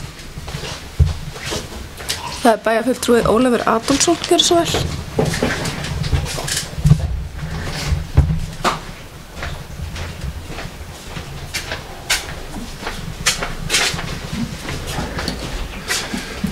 Frú forseti, ágæti bæjarfulltrúar, bara svona upp á söguskýringuna. Þá ætla ég að hnykkja aðeins á þeim málum sem hafa verið ræddir og kannski ekki ástæða til að lengja mikið meira, en varðandi þessi kennitölu okkar laun og lífeyrisskuldbindingar þá var ekki nýmæli fyrir okkur að við séum á toppi íslenska sveitarfélaga. Það hefur verið allavega svo lengi sem ég man. eftir og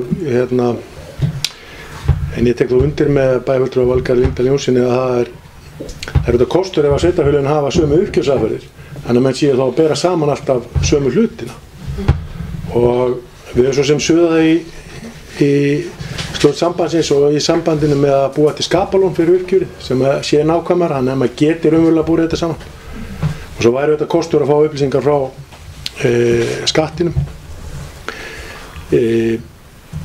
Kannski nefna það að ástæðan fyrir því að almennt að við erum svona há er svo að hér var mun hærra hlutfall þeirra sem vann hjá Akraneskaupstað eða tengdist inn hjá Akraneskaupstað með einhverjum hætti sem voru í opinberu lífeyrissjóðum.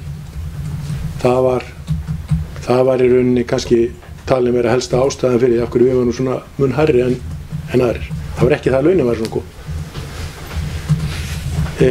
Nú var þetta sýslumannin, þá hef ég aldrei fyrirgefið fyrrverandi innanríkisráðherra Hönnu Birnu það að hafa sett fram margrómaða umræðuskjal í sinni ráðherratíð, Hanna Birnu Kristjánsdóttur, þar sem að hún tilkynnti að sýslumaðurinn er í Stykkishólmi og lögreglustjórinn er í Borgarbyggð. Það var að mínum mati óskiljanleg ráðstöfun og við slóum svo sem hart fyrir á þeim tíma. En það er líka rétt að halda því til haga að þegar við vorum svo loksins búin að beygja viðkomandi ráðherra eftir langa orustu, þar sem við fengum meðal annars í lið með okkur núverandi lögreglustjóra á Vesturlandi, þar sem hann tilgreindi sérstaklega, hann legði það til að embættið yrði staðsett hér og þá vorum við búin að sverja út loforð frá Hönnu Birnu það að það myndi ráða mestu varðandi því hvar lögreglustjórinn er staðsettur. Andstæðingum okkar verður alltaf vopnuð því að Hanna Birna hrökklaðist frá völdum eins og við munum og það kom í hlut Sigmundur Davíðs Gunnlaugssonar að útdeila þessum embættum og hann gerði það svo sannarlega með dyggri aðstoð og nú er þetta félags- og barnamálaráðherra sem einnig er framsóknarmaður og það er kannski ekki síst þess vegna sem skiptingin er eins og hún er í dag.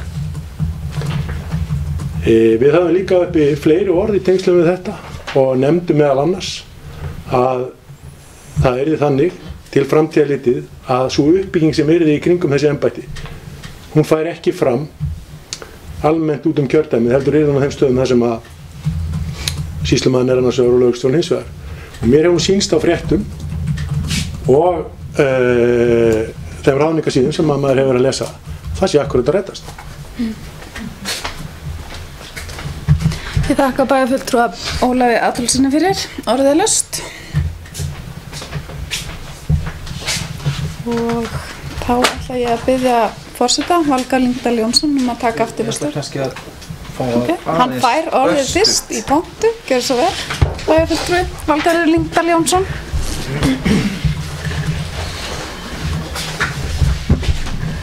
Bara örstutt, forseti ágætu bæjarfulltrúar, bara að taka það fram varðandi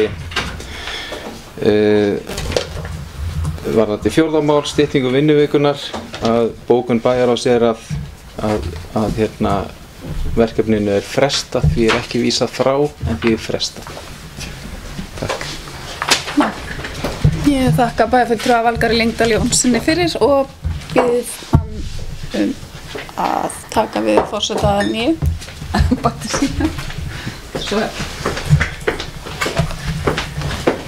Þakka varaforseta fyrir þessa reddingu og orðið er enn laust fundargerð bæjarráðs afsakið.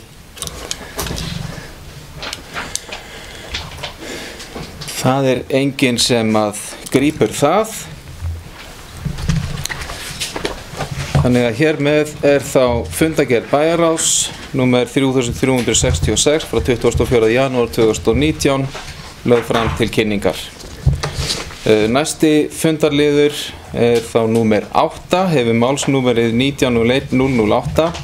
Þetta eru fundargerðir skipulags- og umhverfisráðs á árinu 2019 og hér eru lagðar fram tvær fundargerðir, númer 101 frá 28. janúar síðastliðnum og fundi númer 102 frá 4. febrúar síðastliðnum. Og orðið laust þessar 2 fundagerðir skipulags- og umhverfisráðs. Og það bæjarfulltrúi Sandra Margrét Sigurjónsdóttir. Gjörðu svo vel.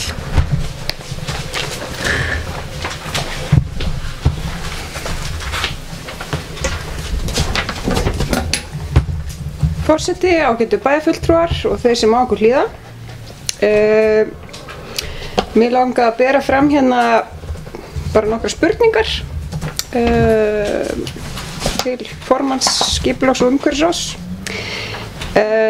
Varðandi lið 8 í fundagerð númer 101,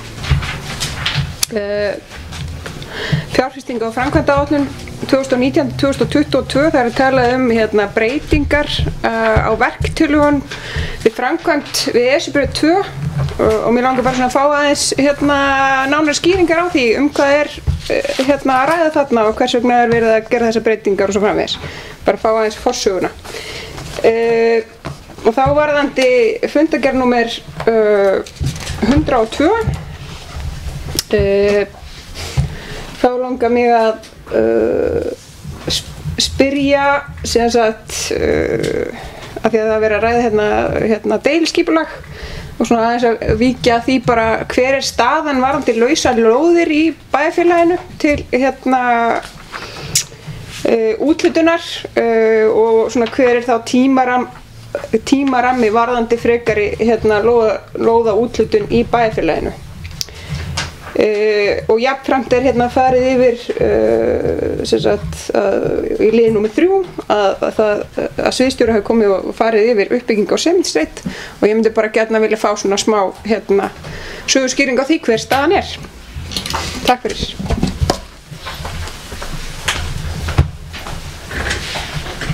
Takk fyrir, bæjarfulltrúi Sandra Margrét Sigurjónsdóttir. Fleiri sem óska eftir að taka til máls. Það er bæjarfulltrúi Ragnar B. Sæmundsson. Gjörðu svo vel.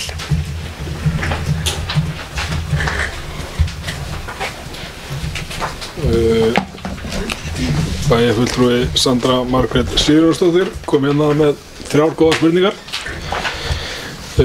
Fyrst er það fundagerð spurning nummer 8, fjárfesting- og framkvæmdaáætlun. Þetta snýr að því að það hafa komið fram við mælingar og annað slíkt vísbendingar það að fyrra verkplan sé kannski ekki nægilega gott. Þetta snýr að því að við ætlum þá hugsanlega að færa gangstéttina hinum megin, við erum að gera hjólreiðastíg þar og mjókkana, staðan fyrir að í fyrra áætlun þá var talað um að þrengja götuna. Þannig að gatan verður í raun og veru ekkert þrengri en fyrir var, hann verður bara mjókkuð. Þetta er ennþá allt í skoðun, ekkert verið ákveðið. Liður númer 1 í fundagerð númer 102, það er staða á lóðum. Við eigum ekki mikið eftir af einbýlispari að ráðast á lóðum. Hins vegar er svolítið að lóðu sem ekki enn byrjað á og við þurfum vissulega að þrýsta það að ef menn ætli ekki að nýta sér lóðir innan tímaramma þá skili menn inn lóðum. Við erum að vinna núna drög að deiliskipulagi að næsta áfanga sem kemur vonandi inn bara mjög fljótlega, sem er áframhaldana, það sem kemur inn mjög mikið af rað, par og einbýlishúsa lóðum. Þannig að ég vona allavega að við náum að afgreiða það hratt og vel, þannig að það kom ekki til viðvarandi skortur. Það er sérst mín trú eða mín sannfæring að við eigum hins vegar líka samanskapið að vera mjög stífir á það að menn haldi áætlun byggingu á lóðum, því það er mjög dýrt að ráðast í nýja götur og ný hverfi og bara eins og menn sá við síðasta hruna þá kom inn ansi mikið af lóðum tilbaka og það er líka ótækt að í hverfum sem eru búin að byggjast upp kannski á mörgum árum og þá standi eftir óbyggða lóðum vegna þess að menn ekki að sinna sínu og við þurfum að halda fast á því. Hvað var þar mál númer 3 Sementsreitin, þá erum við að skoða þann möguleika núna hvort við eigum að fara í frekara niðurrif á veggjum í kringum Sandhróna, hvort við ættum að rífa niður vegginn sem snýr að Faxabraut og sem snýr sem sagt að grasinu þarna, jafnframt þá líka Jaðarsbraut, og hvort það sé hægt vegna hæðamismunar eða hvort sé betra að bíða, því það kallar líka á aðrar lausnir. Það þyrfti að girða á svæðið og við þyrftum að fara í það að ganga almennilega frá svæðinu, því þarna inni náttúrulega búið að keyra töluvert af mold sem náttúrulega ætlað í það að ýta yfir svæðið og tyrfa, en það náttúrulega líka jafnframt mikið af sandi og annað sem færi þá væntanlega meira á staði að væri búið að rífa niður veggi. Eins erum við náttúrulega líka bara að vinna í næstu skrefum hvernig við munum taka næstu skref í uppbyggingunni, hvaða leiðir munum við fara, og það er allt í skoðun, og náttúrulega það er náttúrulega verkefni sem öll bæjarstjórnin þarf að koma að, en þarna, já, ekki fleira.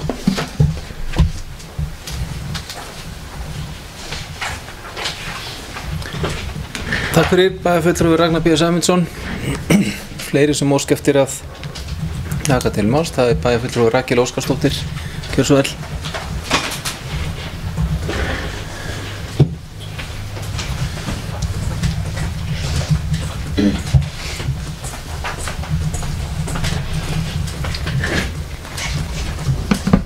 Forseti, ágætu bæjarfulltrúar og aðrir sem okkur hlýða. Við ræðum hér fundargerð skipulags- og umhverfisráðs og ætla ég að fá að tala hér aðeins fundargerð 101. 3. lið. Akranes ferja flóasiglingar 2019. Þar bókar skipulags- og umhverfisráð að samþykkir að vinna að útboðsgögnum vegna flóasiglinga 2020. Samhliða vinnu við útboðsgögn verður unnin greinargerð reynslu af flóasiglingum 2017. Ég verð að segja það að þetta eru mér gríðarleg vonbrigði að við séum á þessum stað í þessu verkefni. Ég hélt að það væri búið að vinna eitthvað meira að þessu verkefni en virðist vera, og ég hef staðið hér áður og spurt stöðu þessa mála og hef fengið þar fréttir að bæjarstjóri okkar Sævar Freyr Þráinsson hefur unnið eitthvað af þessu sem að ég þakka honum fyrir. En vissulega er þetta verkefni sem er á herðum skipulags- og umhverfisráðs, annars væri þetta ekki þarna undir fundargerðum. Það er í málefnaskrá meirihlutans að mig minnir og fagnaði ég því. Þetta er mikið hagsmunamál fyrir okkur og við erum að sjá það að ferðamanni fjölgar og fólk var að nýta þetta líka til og frá vinnu.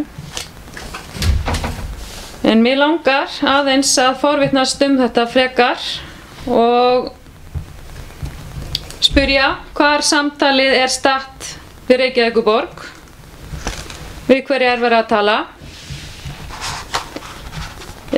hvenær á þessu verkefni að vera lokið eins og er í bókuninni, og kannski síðast hvar liggur ábyrgðin á þessu sé frestað. Takk. Takk fyrir bæjarfulltrúi Rakel Óskarsdóttir og bæjarfulltrúi Ragnar B. Sæmundsson. Við biðjum orðið, gjörðu svo vel.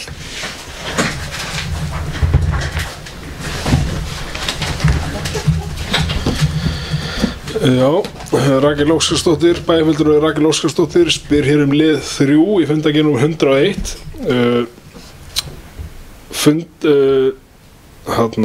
Greinargerðin er í vinnslu. Það er verið að vinna henni. Samtalið er statt þar að ég, formaður skipulags- og umhverfisráðs og aðalmaður Ólafur Adolfsson hefum átt óformleg samtöl við fulltrúa Reykjavíkurborgar á öðrum vettvangi. Það er rétt sem kom fram hjá bæjarfulltrúi Rakel Óskarsdóttir að Sævar Freyr Þráinsson hefur verið í samtali við Reykjavíkurborg. Ef við ætlum að leita af einhverjum sökudólg þá hlýt það að vera ég, en ég vil samt benda á það að þetta var sameiginleg ákvörðun ráðsins og hún var þessu málu að fresta þar sem þetta var borið undir alla flokka bæjarstjórnarinnar og samþykkt þar að við töldum ráðlegt að fresta þessu máli 1 ár vegna þess að þetta var ekki komið lengra og koma þá á fullu þunga inn 2020 töldum raun og bara það væri komið of langt fram, liðið of langt. Þá voru margir þættir sem kom inn í, það er til dæmis hafnaraðstæði Reykjavík, hún er ekki betri aðstæði en var síðast, er ekki fyrir hendi. Við vonum að með þessari vinnu að við fáum betri leiguplás 2020 og við erum að vinna í þessu fullum þunga og vonumst til þess að við getum farið í útboð bara strax með voruna þannig að það liggi fyrir í sumar hvernig þetta verður 2020.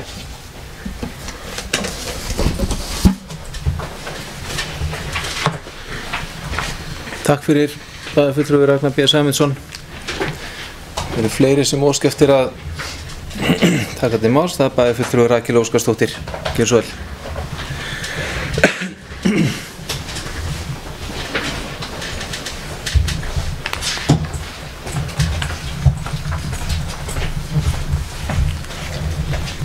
Forseti, ágætu bæjarfulltrúar og aðrir sem okkur hlýða.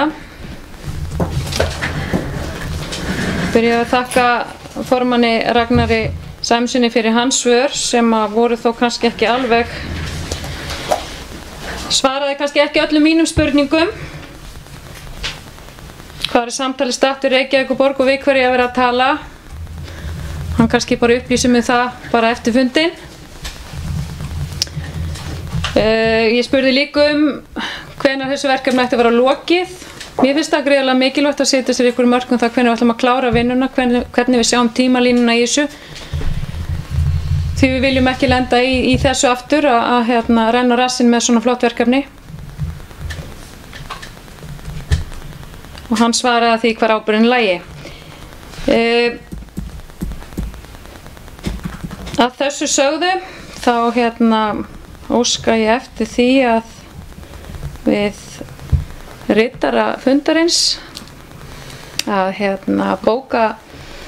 bókun okkar sjálfstæðismanna og ætla ég með leyfi forseta að fá að lesa hana. Bæjarfulltrúar Sjálfstæðisflokksins og Akranesi lýsa yfir vonbrigðum með núverandi meirihluta bæjarstjórnar Akraness hafi ekki lagt þungan sinn í þá vinnu að klára útboðsgögn rekstur á ferjusiglingum á milli Akraness og Reykjavíkur fyrir sumarið 2019 eins og vonir okkar stóðu til í upphafi þessa kjörtímabils. Ljóst að ferðamönnum hefur fjölgað talsvert hér á Akranesi á síðustu misserum og þykir vinsælt að koma í dagsferðir hér upp á Akranes, njóta Langansans, Guðlaugar sem á umhverfisins á breiðinni. Ferjusiglingar hefðu verið kjörin viðbót við ferðamannastrauminn ásamt þeim fjölmörgu farþegum sem gætu nýtt sér þennan umhverfisvæna ferðamáta til og frá vinnu.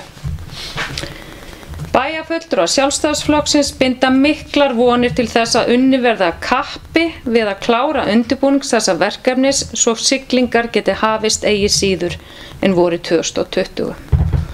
Og undir þetta skrifa bæjarfulltrúar Sjálfstæðisflokksins sem situr hér í bæjarstjórn. Takk. Takk fyrir bæjarfulltrúi Rakel Óskarsdóttir og bæjarfulltrúi Ólafur Adolfsson innastur á mælendaskrá. Gjörðu svo vel.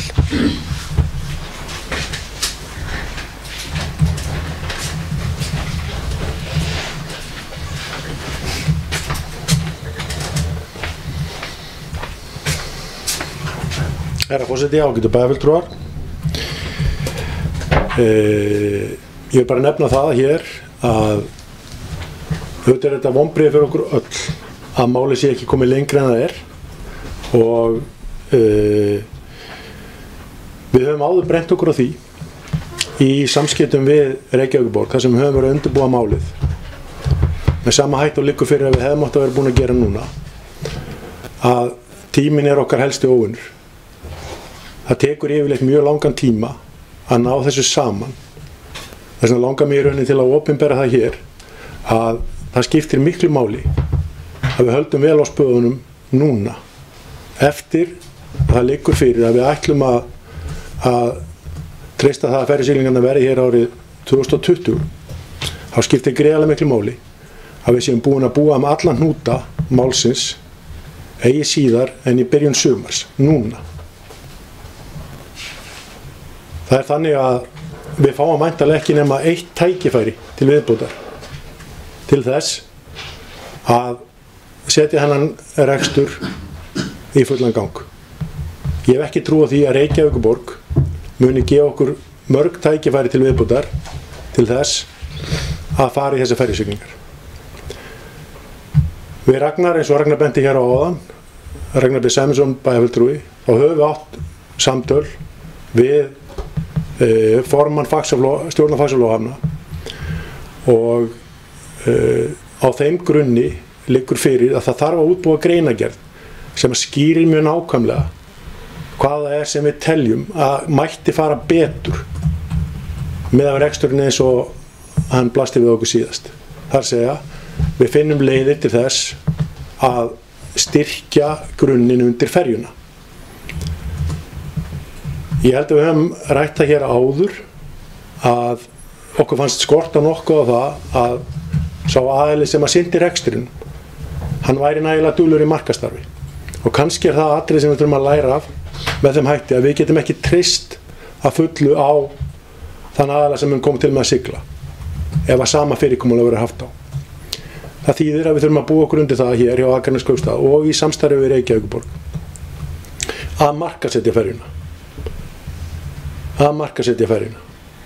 Þannig að samlega þessu verði þá útbúið markaðsefni til þess að við tryggjum að það komi engu ferðarþjónustuaðila á óvart að ferjan muni ganga. Það komi hvorki íbúum á Akranesi eða Reykjavíkur óvart að ferjan eigi að ganga. Auk þess vil ég minna á þann punkt sem við höfum alltaf haldið til haga og hann sá að við viljum að þessi ferja eða þessi ferjusiglingar verði partur af almenningssamgöngum. Og til þess að það geti orðið þá þurfum við að eiga samtal við Reykjavíkurborg það líka og fyrirsvarsmenn strætó. Þannig að miði í ferjuna að sé hægt að hafa skipti með þá í strætóferðir. Og því Ragnar kom líka inn á, bæjarfulltrúi Ragnar B. Sæmundsson kom inn á áðan varðandi ferjulagið, þá skiptir líka máli að við fáum góðan stað í höfninni Reykjavík. Og best væri við næðum að leggjast við Hörpuna, þar sem að almenningssamgangur væri þá tryggðar frá Hörpunni og auk þess gæti með þá geymt hjólsýn eða ef það verða komin svifbrett á þeim tíma að þau verði þá til í Hörpunni.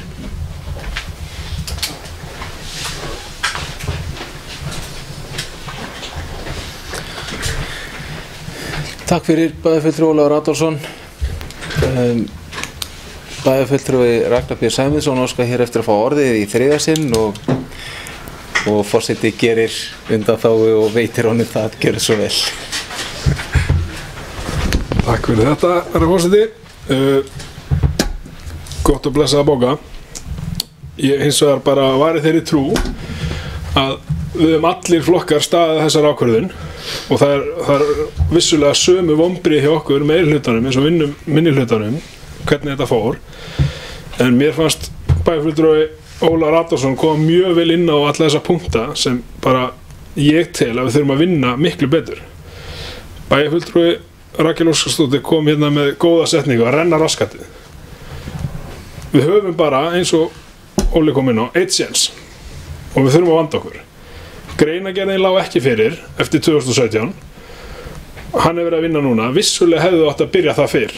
En á sama skapi hefði svo greinargerðin náttúrulega átt að liggja fyrir strax eftir siglingar 2017.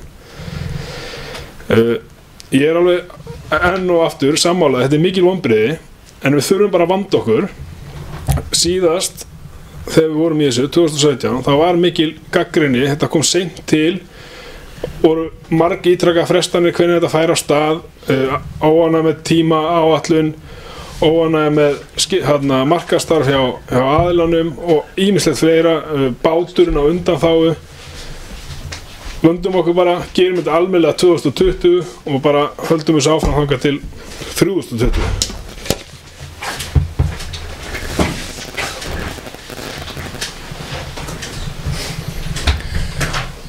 Takk fyrir bæjarfulltrúi Ragnar B. Sæmundsson. Eru fleiri sem óska eftir að taka til máls? Svo ekki, en forseti vil kannski hérna aðeins fá að tala úr sæti, úr sæti forseta, hérna hugmynd sem að var svona gaukað að mér og ég hef svona aðeins reynt að koma á framfæri og halda á lofti, svona í tengslu við semestreit uppbyggingu í fundargerð 102, að þá var svona laumað að mér þeirri hugmynd og ég býr svona hrifinn af henni að við gerum einhvern viðburð úr því þegar strompurinn fellur, svona sérstaklega þegar efri hluti strompsins fellur, að við tökum okkur nú saman og auglýsum þetta svolítið vel, vekjum athygli á því að þetta standi til. Þetta er frægt mannvirki, þetta er mannvirki sem sést úr Reykjavík og það eru örugglega margir sem hefðu áhuga á því að fylgjast með þessum viðburði. Þannig að kem þessari hugmynd hér með á framfæri við bæjarfulltrúa að við svona gerum eitthvað skemmtilegt úr þessu. Og ég veit af áhuga kvikmyndagerðar fólks sem var hér við upptökur á síðasta ári og hefði alveg áhuga á því að bæta þessu í myndasafn sitt frá Akranesi. Þannig að hér með er því komið á framfæri. Það voru ekki fleiri sem höfðu beðið orðið varðandi fundargerðir skipulags- og umhverfisráðs. Einhver sem vil grípa síðasta séns, og það er bæjarfulltrúi Gerður J. Jóhannsdóttir. Gjörðu svo vel.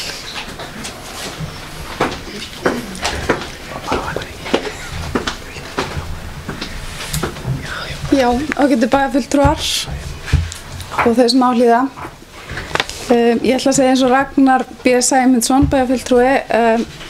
Ég taldi okkur 3 í ráðinu vera sammála að gera þetta almennilega. Það er ýmislegt í þessu ferli sem við þurfum hreinlega að gera mjög vel og var ekki eins vel hugað að síðast þegar þetta fór á stað, enda var þetta frumraunin þá, sem það er að segja frumraunin á þessari öld. En markaðsstarfi er náttúrulega bara þannig að nú er verið að bóka, ferðaþjónustu fyrirtækin eru farin að bóka 2020, 2021 og eru löngu búin að bóka árið 2019. En auðvitað eru náttúrulega þeir sem eru að ákveða frá degi til dags hvað er alltaf að gera. Það hefði verið mjög skemmtilegt að geta búið nú þegar upp á ferðasiglingar. Ég held að við höfum öll áhuga á því, en ég held að við séum sammála að það þarf virkilega að vanda til verksins, af því að eins og þið hafið nokkuð mörg komið inn á. Ég held við eigum bara einn séns á að gera þetta almennilega ef við ætlum að gera þetta aftur í samstarfi við Reykjavíkurborg. Takk fyrir.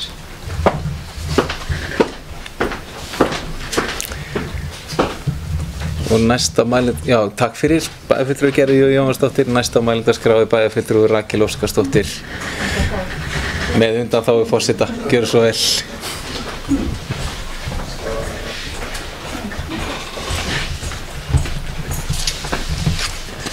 Forseti, ágætu bæjarfulltrúar, takk fyrir að hleypa mér hérna aftur upp. Ég skal lofa vera voðalega snögg. Bara til þess að árétta það, mér heyrist kannski vera smá sárindi því að við sjálfstæðismenn höfum komið þessu bókun. Ég vona að það risti ekki djúpt. Það er eðlilegt að lýsa yfir vonbrigðum með þetta mál. Og ég veit alveg hvað fór á milli ykkar í ráðinu. En við erum líka að veita ykkur aðhald og smá spark í rassinn með þetta verkefni, af því við viljum sjá þetta eins og þið verða að veruleika í síðasta lagi 2020.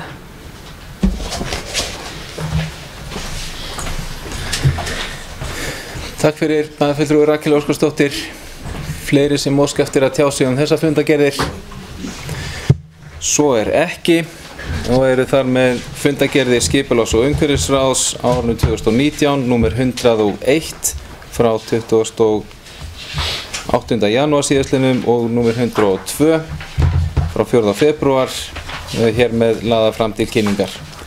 Og við förum í 9. fundalið, hann hefur málsnúmerið 19.01.007, þetta fundagerðir skóla- og frístundaráðs á árinu 2019 og hér eru laðar fram fundagerðir númer 96 frá 28. janúar síðastliðnum og númer 97 frá 4. febrúar síðastliðnum. Og orðið er laust þessar tvær fundagerðir og það er bæjarfulltrúi Bára Daðadóttir. Gjörðu svo vel.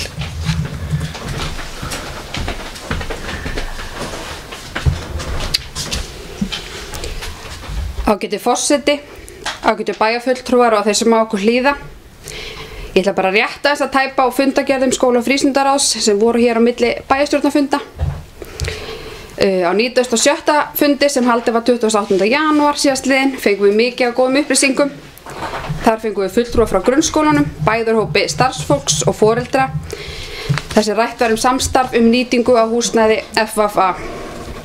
Þar var verið að upplýsa okkur stöðuna en þetta enn bara í samtali og á plana að halda rýnifund með starfsfólki, nemendum og foreldrum núna á næstunni. Óskuðum við eftir að fá annan fund til þess að heyra hvað kemur fram á þeim fundum. Og eins var fundur inntöku barna- og leikskóla haustið 2019 og vonandi verði niðurstöður í þau mál komnar fyrir mánaðamót. Á 97. fundi sem haldið var 4. febrúar síðastliðinn þá fengum við meðal annars eins og bara rætt hefur verið starfsmenn á skipulags- og umhverfissviði til okkar og þeir gáfu okkur greinargóða kynningu á viðhaldsáætlun á fasteignum Akraneskauppstaðar sem tilheyra starfsemi á skóla- og frístundasviði og bara enn og aftur ætla ég að nýta bara tækifæri og þakka fyrir þetta, bara mjög gott og gagnlegt. En bara núna þegar ég er að tala undir þessum lið þá langar maður að minnast á að við bæjarstjórn Akraness fengum senda ályktun frá fundi starfsfólks leikskólan á Akranesi sem haldin var miðvikudaginn 7. febrúar. Í ályktuninni er meðal annars lögð skýr áhersla á að bæjaryfirvöld þurfa að leggja áherslu á það að bæta starfsaðstæður í vinnuumhverfi bæði barna og starfsfólksins á leikskólanum. Mér langar bara að þakka fyrir þessa brýningu og minnast á að við höfum tekið ákveðið skref í því að bæta þessar aðstæður. Nú í haust var sett inn fjármagn í reiknilíkan leikskólana til að bæta veikindaaflýsingu á leikskólanum og eins stofnuðum við starfshóp framtíðarþörf á leikskólaplássu á Akranesi. Eitt af verkefnum hópsins er að skilgreina alla þá þætti sem hafa áhrif á þarfir leikskólans og tekið sér mið af þeim lögum og reglugerðum og öðrum forsendum sem leikskólastarf byggir á og meta stöðu leikskólana byggða á þeim skilgreiningum. Og ég held að við öll bara í bæjarstjórn gefum okkur grein fyrir því að við erum á hverjum tímamótum í málefnum leikskólana og við þurfum að hugsa til framtíðar. Og í ályktuninni var óskað eftir fundi og ég veit að það er búið að búa til fundsins á mánudaginn næsta. Takk fyrir. Takk fyrir, bæjarfulltrúi Bára Daðadóttir. Fleiri sem óska eftir að ræða fundagerðir skóla- og frístundaráðs, það er bæjarfulltrúi Rakel Óskarsdóttir. Gjörðu svo vel.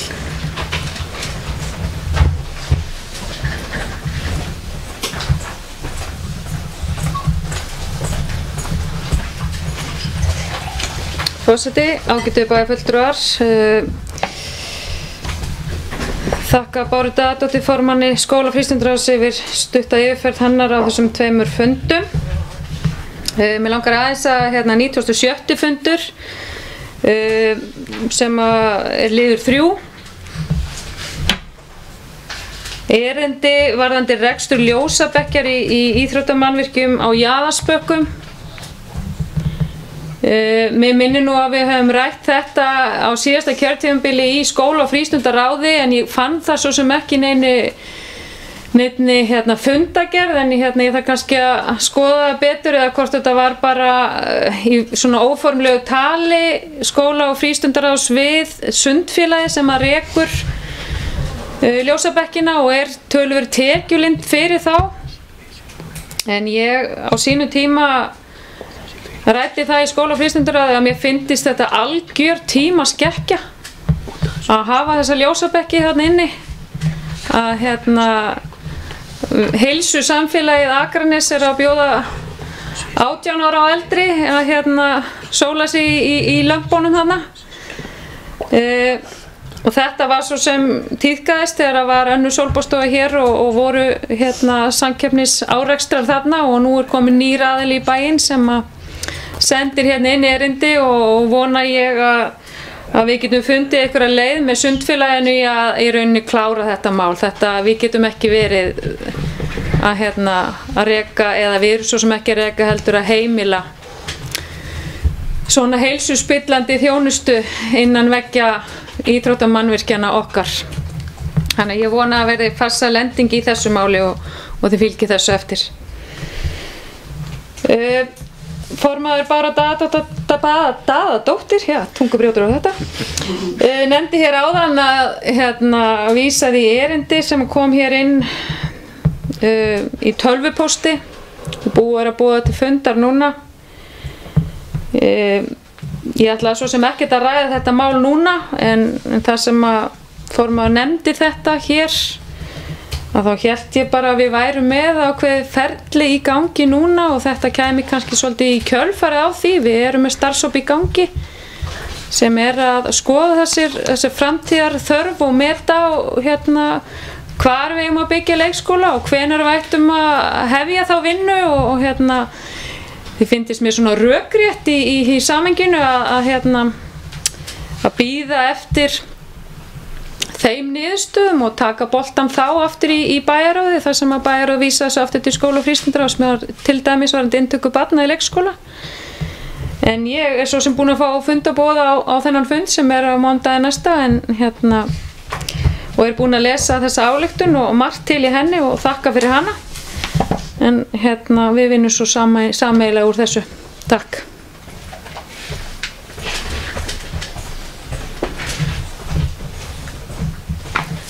Takk fyrir bæjarfulltrúi Rakel Óskarsdóttir.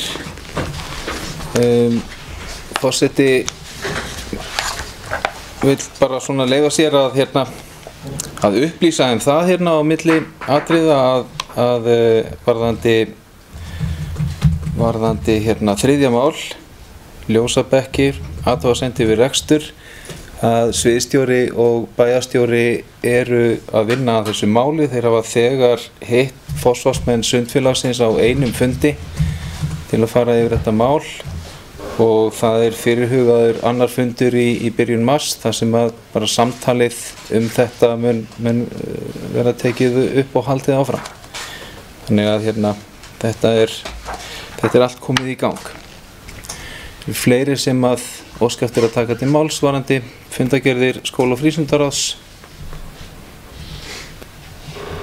Svo ekki og eru þá fundargerðir skóla- og frístundaráðs númer 96 og 97 hér með lagðar fram til kynningar. 10. mál hefur málsnúmerið 19.01.006. Þetta fundargerðir velferðar- og mannréttindaráðs á árinu 2019. Hér að ræða 97. fundargerð frá 30. janúar 2019 og 98. fundargerð frá 7. febrúar 2019. Orðið laust þessar tvær fundargerðir.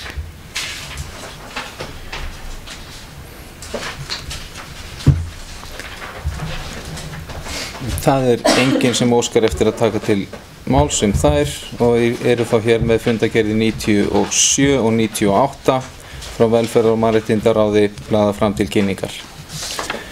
11. mál á dagskrá hefur málsnúmerið 19.01.010. Þetta fundargerðir Höfða, hjúkrunar- og dvalarheimilis á árinu 2019. Hér ræða 93. fundargerð stjórnar Höfða, hjúkrunar- og dvalarheimilis frá 29. janúar 2019. Og orðið laust þessa fundargerð. Það enginn sem óskar eftir að taka til máls varðandi þessa fundargerð og hún hér með lögð fram til kynningar. Þá það 12. fundarliður hefur málsnúmerið 19.01.018. Þetta fundargerðir Sambands íslenskra sveitarfélaga á árinu 2019 og hér að ræða 867. fundargerð stjórnar Sambands íslenskra sveitarfélaga frá 25. janúar 2019. Og orðið laust þessa fundargerð. og nú vil forseti aðeins kannski fá að taka til máls og óskar eftir að varaforseti leysi mig af.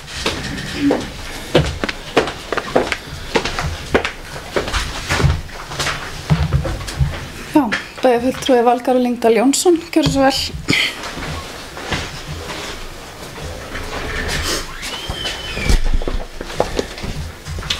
Forseti, ágætu bæjarfulltrúar, það hérna bara ein forvitni spurning varðandi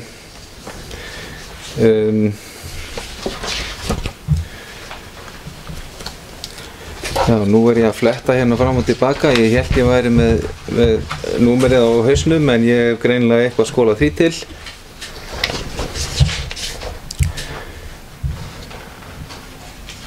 Já, varðandi mál númer 19 í þessari fundagerð. Þarna er tilnefning í starfshóp til að finna leiðir til skattlagningar á mannvirki sem framleiða og flytja orku. Og ég bara svona að velta fyrir mér, sem sagt hér verið að tala um aukna skattlagningu á mannvirki sem framleiða og flytja orku, eða sem sagt nýja skattlagningu sem ekki hefur verið til staðar áður. Og þá velti maður fyrir sér, er þá hætt á því að það skilir sér út í orkuverð til neytenda, og hvernig stendur þá Akraneskaupstaður? Við erum ekki með mikið af mannvirkjum hér sem framleiða og flytja orku, en við erum með töluvert af fólki sem kaupir orku, þannig að gæti staðan orðið sú fyrir Akraneskaupstað að við fáum engar tekjur af þessu en raforkuverð til íbúa hér hækki. Þetta bara hugleiðing og ég ekki að óska eftir svörum, en ef að okkar manneskja í stjórn sambandsins getur svona sagt mér eitthvað þetta, þá væri það vel þegið. Takk fyrir. Ég þakka bæjarfulltrúa Valgarði Lyngdal Jónssoni fyrir orðið laust, og það bæjarfulltrúi Ólafur Adolfsson, gjörðu svo vel.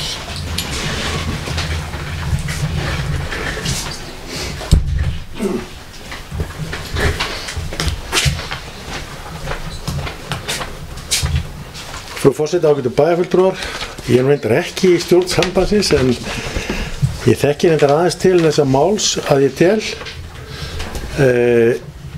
Svona til upplýsingar þá það þannig að það hefur lengi verið ágreiningsefni milli sveitarfélaga að það hefur einvörðungur hluti þeirra mannvirkja sem að notuð eru til orkuframleiðslu og flutnings sem að hafa verið skattlögð til að þá viðkomandi sveitarfélagi, og það hefur verið að greiða þá fasteignagjöld af viðkomandi mannvirkjum.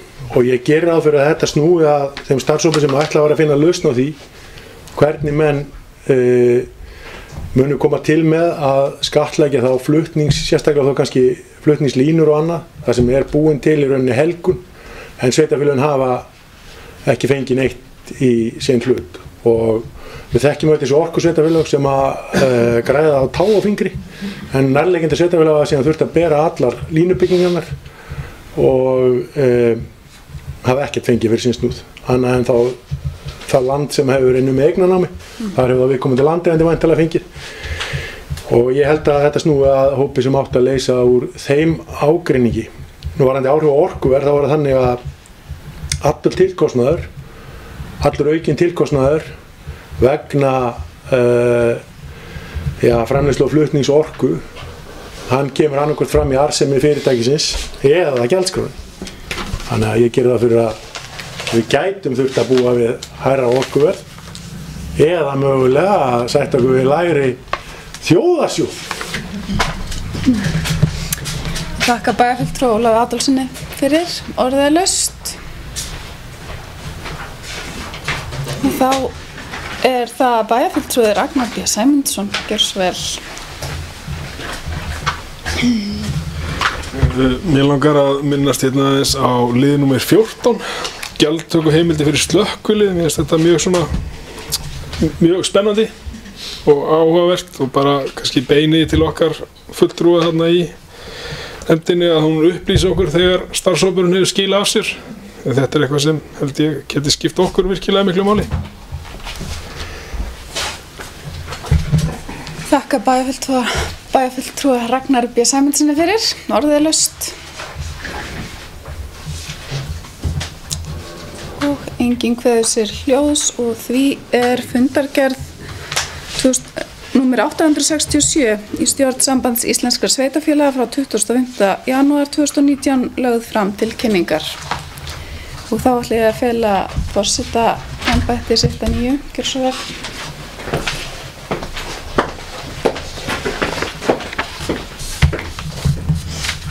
Þakka varaforseta bæjarstjórnar fyrir og við förum þá í síðasta fundalið.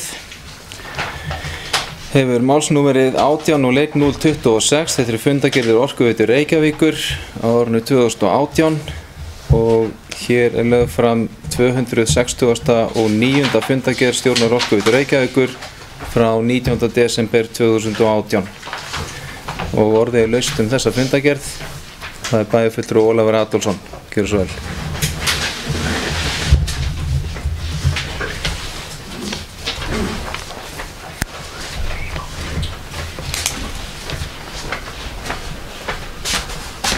Herra forseti, ágætu bæjarfulltrúar.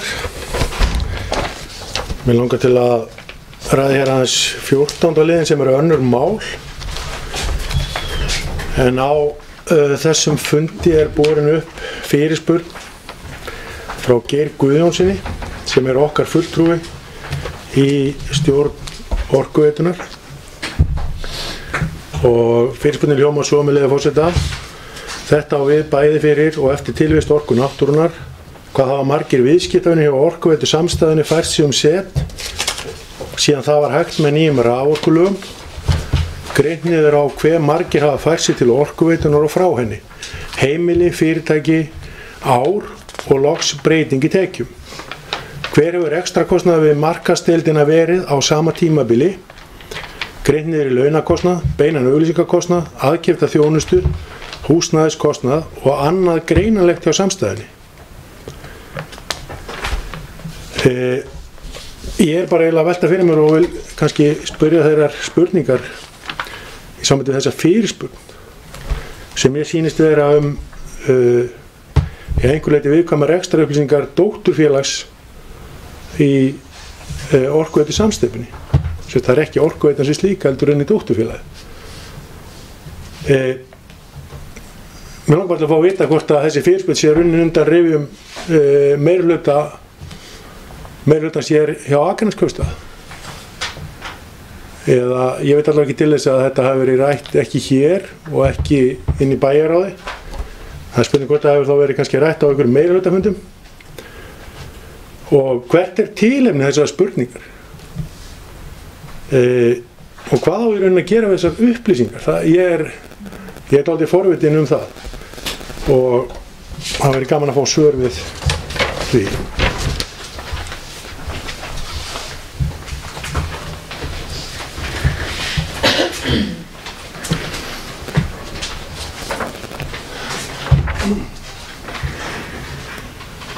Eru fleiri sem óska eftir að taka til máls áður en að forseti víkur sæti til að fara í, já, það er bæjarfulltrúi Einar Brandsson, gjörðu svo vel.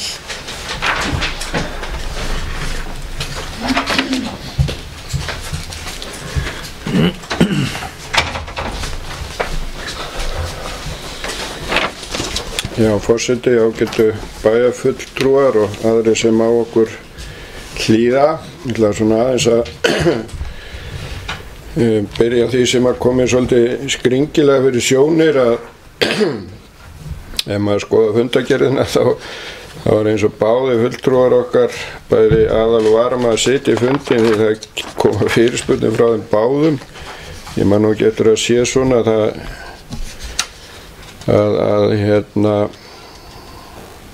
allavega eins og það bókað eins og það eins og við séu báðir á fundinum en sannarlega var Guðjón Viðar Guðjónsson okkar aðalfulltrúi ekki á fundinum en samt með fyrirspurn á fundinum. Svolítið skrítið en þetta kannski bara spurning með hvernig fundagerðir eru ritaðar. En það sem mig langaði til að aðeins að koma inn á liður 6 að það þessi starfskjara nefnd. Ég get mér finnst svona svolítið einkennilegt ef að það á að fara að vera taka upp á því að nefndir og nú þetta nefnd sem kosin í rauninni af pólitík því að þetta heyrir undir það og nefndir sem að því sem ég veit til að við erum sama aðilar að okkar samstarfsmönnum bæði Faxaflóahöfnum og Orkuveitu Reykjavíkur og bæði í Reykjavík og hér allavega ekki stundað að það sé greitt tímakaup fyrir nefndarstörf. Hluti af vinnunni í nefndarstörfunum hann fer fram fyrir utan nefndarfundin allavega það sem ég hef kynnst að við kynnum okkur gögn heima og erum undirbúin fyrir fundina hvort að það eitthvað sem á að breyta þannig að fólk komi bara á fundi og vinni þar alla vinnuna sem og fái þá þennan 25.000 kall á tíman sem að lítur þá að lengja fundi eða það kannski tilfelli að menn ætla að fara að borga sér fyrir unna klukkutíma heima hjá sér eða þá í sinni vinnu.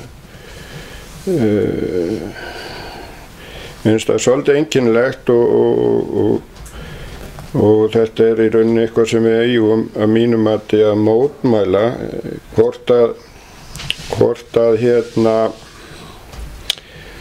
það hafi einhver áhrif á það hvað viðkomandi formaður nefndarinnar vinnur við að hún hafi óskað eftir því að komast á sambærilegt tímakaup og hún í sinni venjulegu vinnu veit ég ekki en þetta mjög svo einkennilegt svo ekki sé meira sagt og ég held að við hefum að halda upp í mótmælum gagnvart þessu því að þetta ekki góð þróun ef á að fara að borga þeim sem sitja í nefndum fyrir unnin klukkutíma og því að þá getur það verið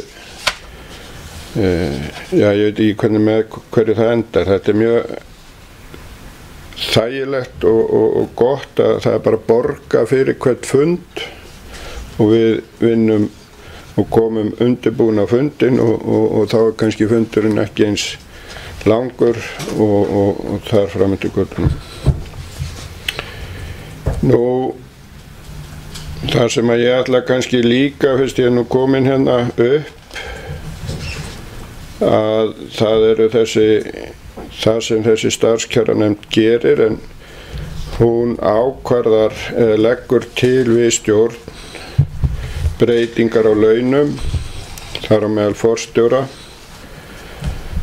og ég ætla bara að árétta það að forstjóri Orkuveitunnar hann hækkaði 8,6% í launum við þar síðustu áramótin 2017 til 18. Laun hans á mánuði núna eru cirka 2,8 milljónir og hafa hækkað 108% frá því að hann hóf störf 2011. Í samhengi þeirra umræðu sem hefur verið hér í fjölmiðlum og þar sem aðra starfskjaranefndir hafa verið að taka ákvarðanir laun yfirmannastofnunar sem að þær sinna eða tilheyra, að þá held ég að skilaboðin héðan frá okkur ættu að vera þau að við getum ekki sætt okkur við það að enn og aftur verði laun forstjóra Orkuveitunnar hækkuð mikið umfram aðra í rauninni. Helst að hann átti bara taka enga hækkun en það verður nú sennilega ekki en ég ætla bara að leggja áherslu á þetta og það líka væri fínt. Ég hef ekki séð það eða ekki komist að því og kannski það eitthvað ægilegt trúnaðarmál að þessi sem sagt ástæður þess að starfskjaranefndin tekur þær ákvarðanir að leggja til einhverjar hækkanir á hvaða forsendum það að allavega að þeir sem sitja þá í stjórninni fái að sjá það. Þannig að þeir geti þá kannski metið út frá því líka og einnig væri sem sagt ekki væri forvinnilegt að vita í rauninni hver eru laun, það er kannski erfitt að fá það í stjórn Orkuveitunnar. Hver í rauninni laun sem sagt yfirmanna dótturfyrirtækjanna og hver hefur kannski verið launaþróunin hjá þeim aðilum sem eru í yfirstjórn samsteypunar og þá dótturfélagann ef það er hægt að sjá það. Það eru, ég man ekki alveg hvort að það er starfsmaður inn í starfskjaranefndinni og ég veit að það er allavega 2 stjórnarmenn þar og þetta er svona, ég hef allavega viljað sjá það bara forstjórar og aðrir yfirstjórnendur eru bara ráðnir á ákveðnum kjörum, gerum við á samningur og ef að störf þeirra breytast ekkert þannig mikið að það sé ástæða til þess að taka upp samninginn við þá að þá breytist launin bara samkvæmt launavísitölu. Það er mín skoðun. En ég held að ég láti þetta duga í bili. Takk.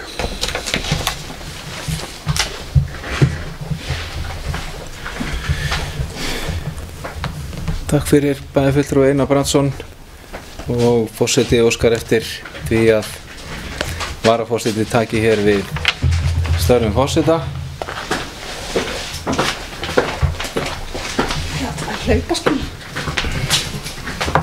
Já, það er bæjarfulltrúi Valgarður Lyngdal Jónsson sem tekur til máls.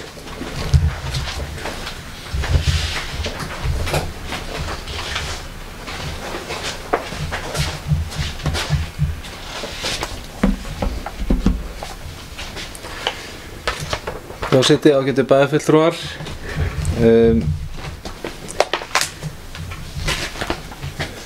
Varðandi fyrirspurn Geirs Guðjónssonar þá spurði bæjarfulltrúi Ólafur Adolfsson hvort að þessi fyrirspurn var í rauninni undan rifjum meirihlutans og hefði verið rædd hér á meirihlutafundum og undirbúin og ég get staðfest það að svo var ekki. Þetta er ekki eitthvað sem var undirbúið hér af meirihlutanum eða á meirihlutafundi. Varamaður í stjórn Orkuveitunnar, Geir Guðjónsson, lagði hins vegar fyrirspurnina fram að eigin frumkvæði.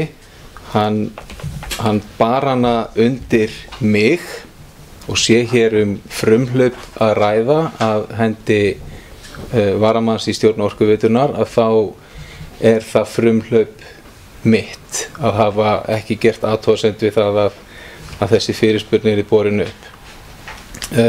Það er hins vegar, það er ekkert skuggalegt sem hann líka þarna að baki hjá okkar varamanni í stjórn Orkuveitunnar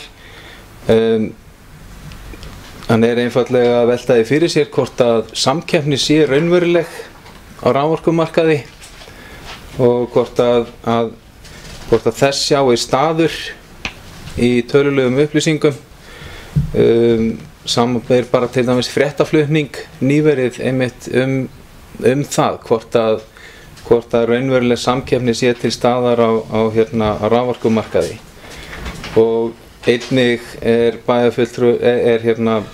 okkar fulltrúi þarna að velta fyrir sér tilgangi markaðsdeildar í fyrirtæki eins og Orkuveitu Reykjavíkur, sem að mínu mati bara algjörlega viðeigandi spurning. Stórt fyrirtæki í opinberri eigu með ráðandi markaðshlutdeild. Hver tilgangur markaðsdeildar í slíku fyrirtæki og hvort að hún hafi þau áhrif að fjölga viðskiptavinum eða halda viðskiptavinum hjá fyrirtækinu eða hvað.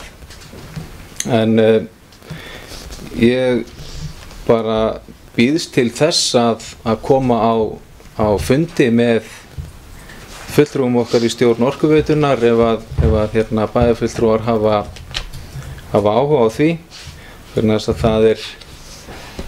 það er langbest að þeir bara komið þessu millilega laust. Varðandi það sem að bæjarfulltrúi Einar Brandsson kom hér inn á, að þá er ég og erum við, held ég, bara fullkomlega sammála því að tímakaup hjá nefnd eins og starfskjaranefnd er ekki gott form, og hvað þá tímakaup eins og það sem þarna er samþykkt. Enda stjórnarmenn í stjórn Orkuveitu Reykjavíkur fá greitt per fund, og eins og bæjarfulltrúi Einar Brandsson kom inn á, að þá er inni í þeirri greiðslu töluverð vinna utan fundartímans sjálfs, bæði fyrir og eftir. Þannig að þetta er einkennileg ráðstöfun. Okkar fulltrúi á fundinum gerði breytingatillögu við þessa tillögu og lagði til að launin yrðu 10.000 á klukkutíma en ekki 25.000, en sú breytingartillaga var felld. Einnig bóka þarna 2 fulltrúar í stjórn OR, Katrín Atladóttir og Björn Gíslason, að þau ítreka þá skoðun sem áður hefur komið fram að ekki sé þörf á sérstakri nefnd til að fjalla kjör eins manns með þeim kostnaði sem slíku fylgir. Og ég held að það sé alveg hægt að taka undir það að þetta er virkilega umhugsunaratriði hvort að málum eigi að haga með þessum hætti.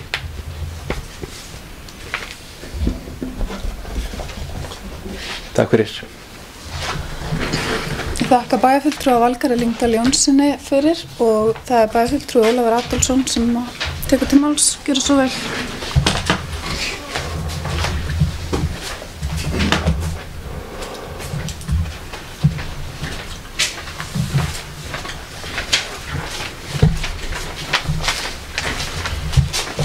Já, frú forseti, ágæti bæjarfulltrúar, ég vil þakka bæjarfulltrúa Valgarði Jónsssyni fyrir svörin.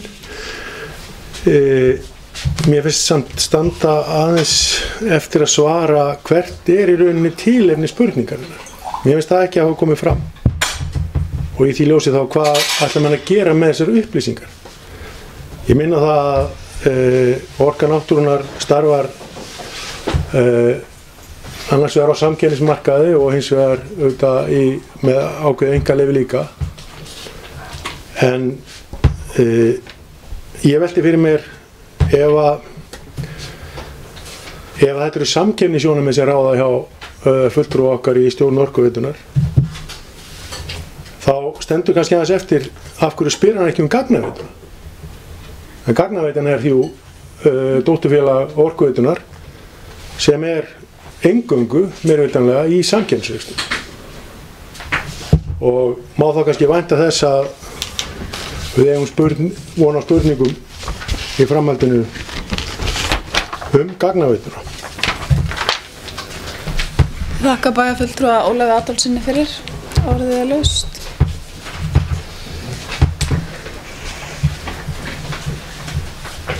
Og það er bæjarfulltrúi Valgerður Lyngdal Jónsson, gjörðu svo vel.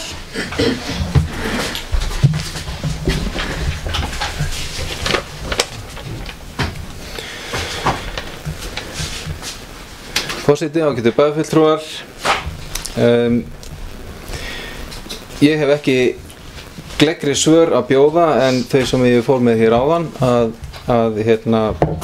okkar fulltrúi sé þarna velta fyrir sér bara því hvort að samkeppni sé raunverulega til staðar, hvort að tölulegar upplýsingar frá fyrirtækinu sýni það að hlutinni virki þannig, og einnig síðan að velta fyrir sér tilgangi markaðsdeildar í fyrirtækinu.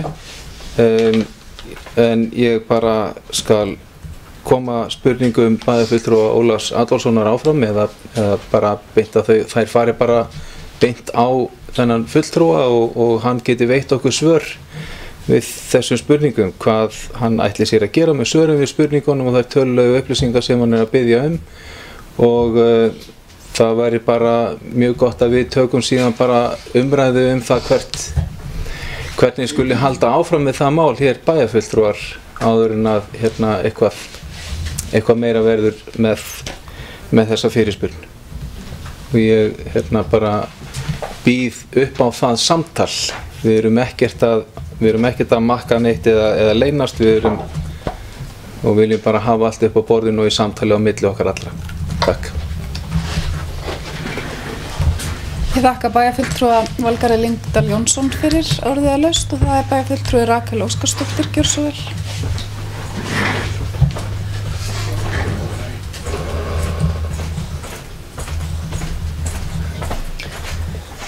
Forseti, ágætu bæjarfulltrúar og aðrir sem okkur hlýða. Ég ætla að taka undir orð bæjarfulltrúa Ólafs Adolfssonar með þessa fyrirspurn. Hún hljómar einkennilega í eyrum hans og maður velti líka fyrir sér þetta hagsmunir Akurnesinga hafðir að leiðarljósi. Hann er jú fulltrú okkar þarna inni. Er þetta einsveit áhuga hans á þessum máli og kallar þar að leiðandi kannski eftir gögnum með tilheyrandi kostnaði. Kannski bara að forseti kannski taki þessa spurninga bara með sér til hans. Þarf ekki að koma hér upp og svara mér, bara langa að ýta eftir þessu. Takk. Ég þakka bæjarfulltrúa Rakel Óskarsdóttir fyrir. Orðið er laust. Og enginn kveður sér hljóðs og því ætla ég að biðja forseta að taka við embætti sínu að nýju. Takk fyrir.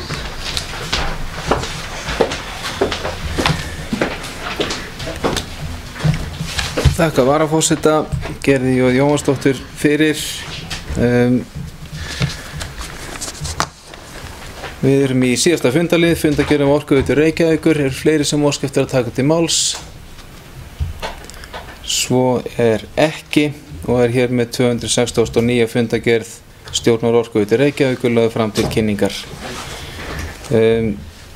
Fleira er ekki á dagskrá þessa bæjarstjórnarfundar og hér með slít ég 1287. fundi bæjarstjórnar Akraness. Fundi slítið.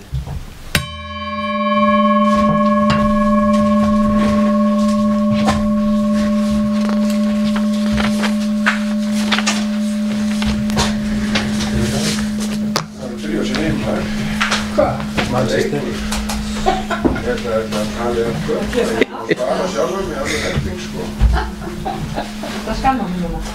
Nei. Ég tek það ekki til því. Við erum til að morgun ljóli. Já, ég veit að við sýnum engar til þessu. Það er nú alveg allt í mig leikir.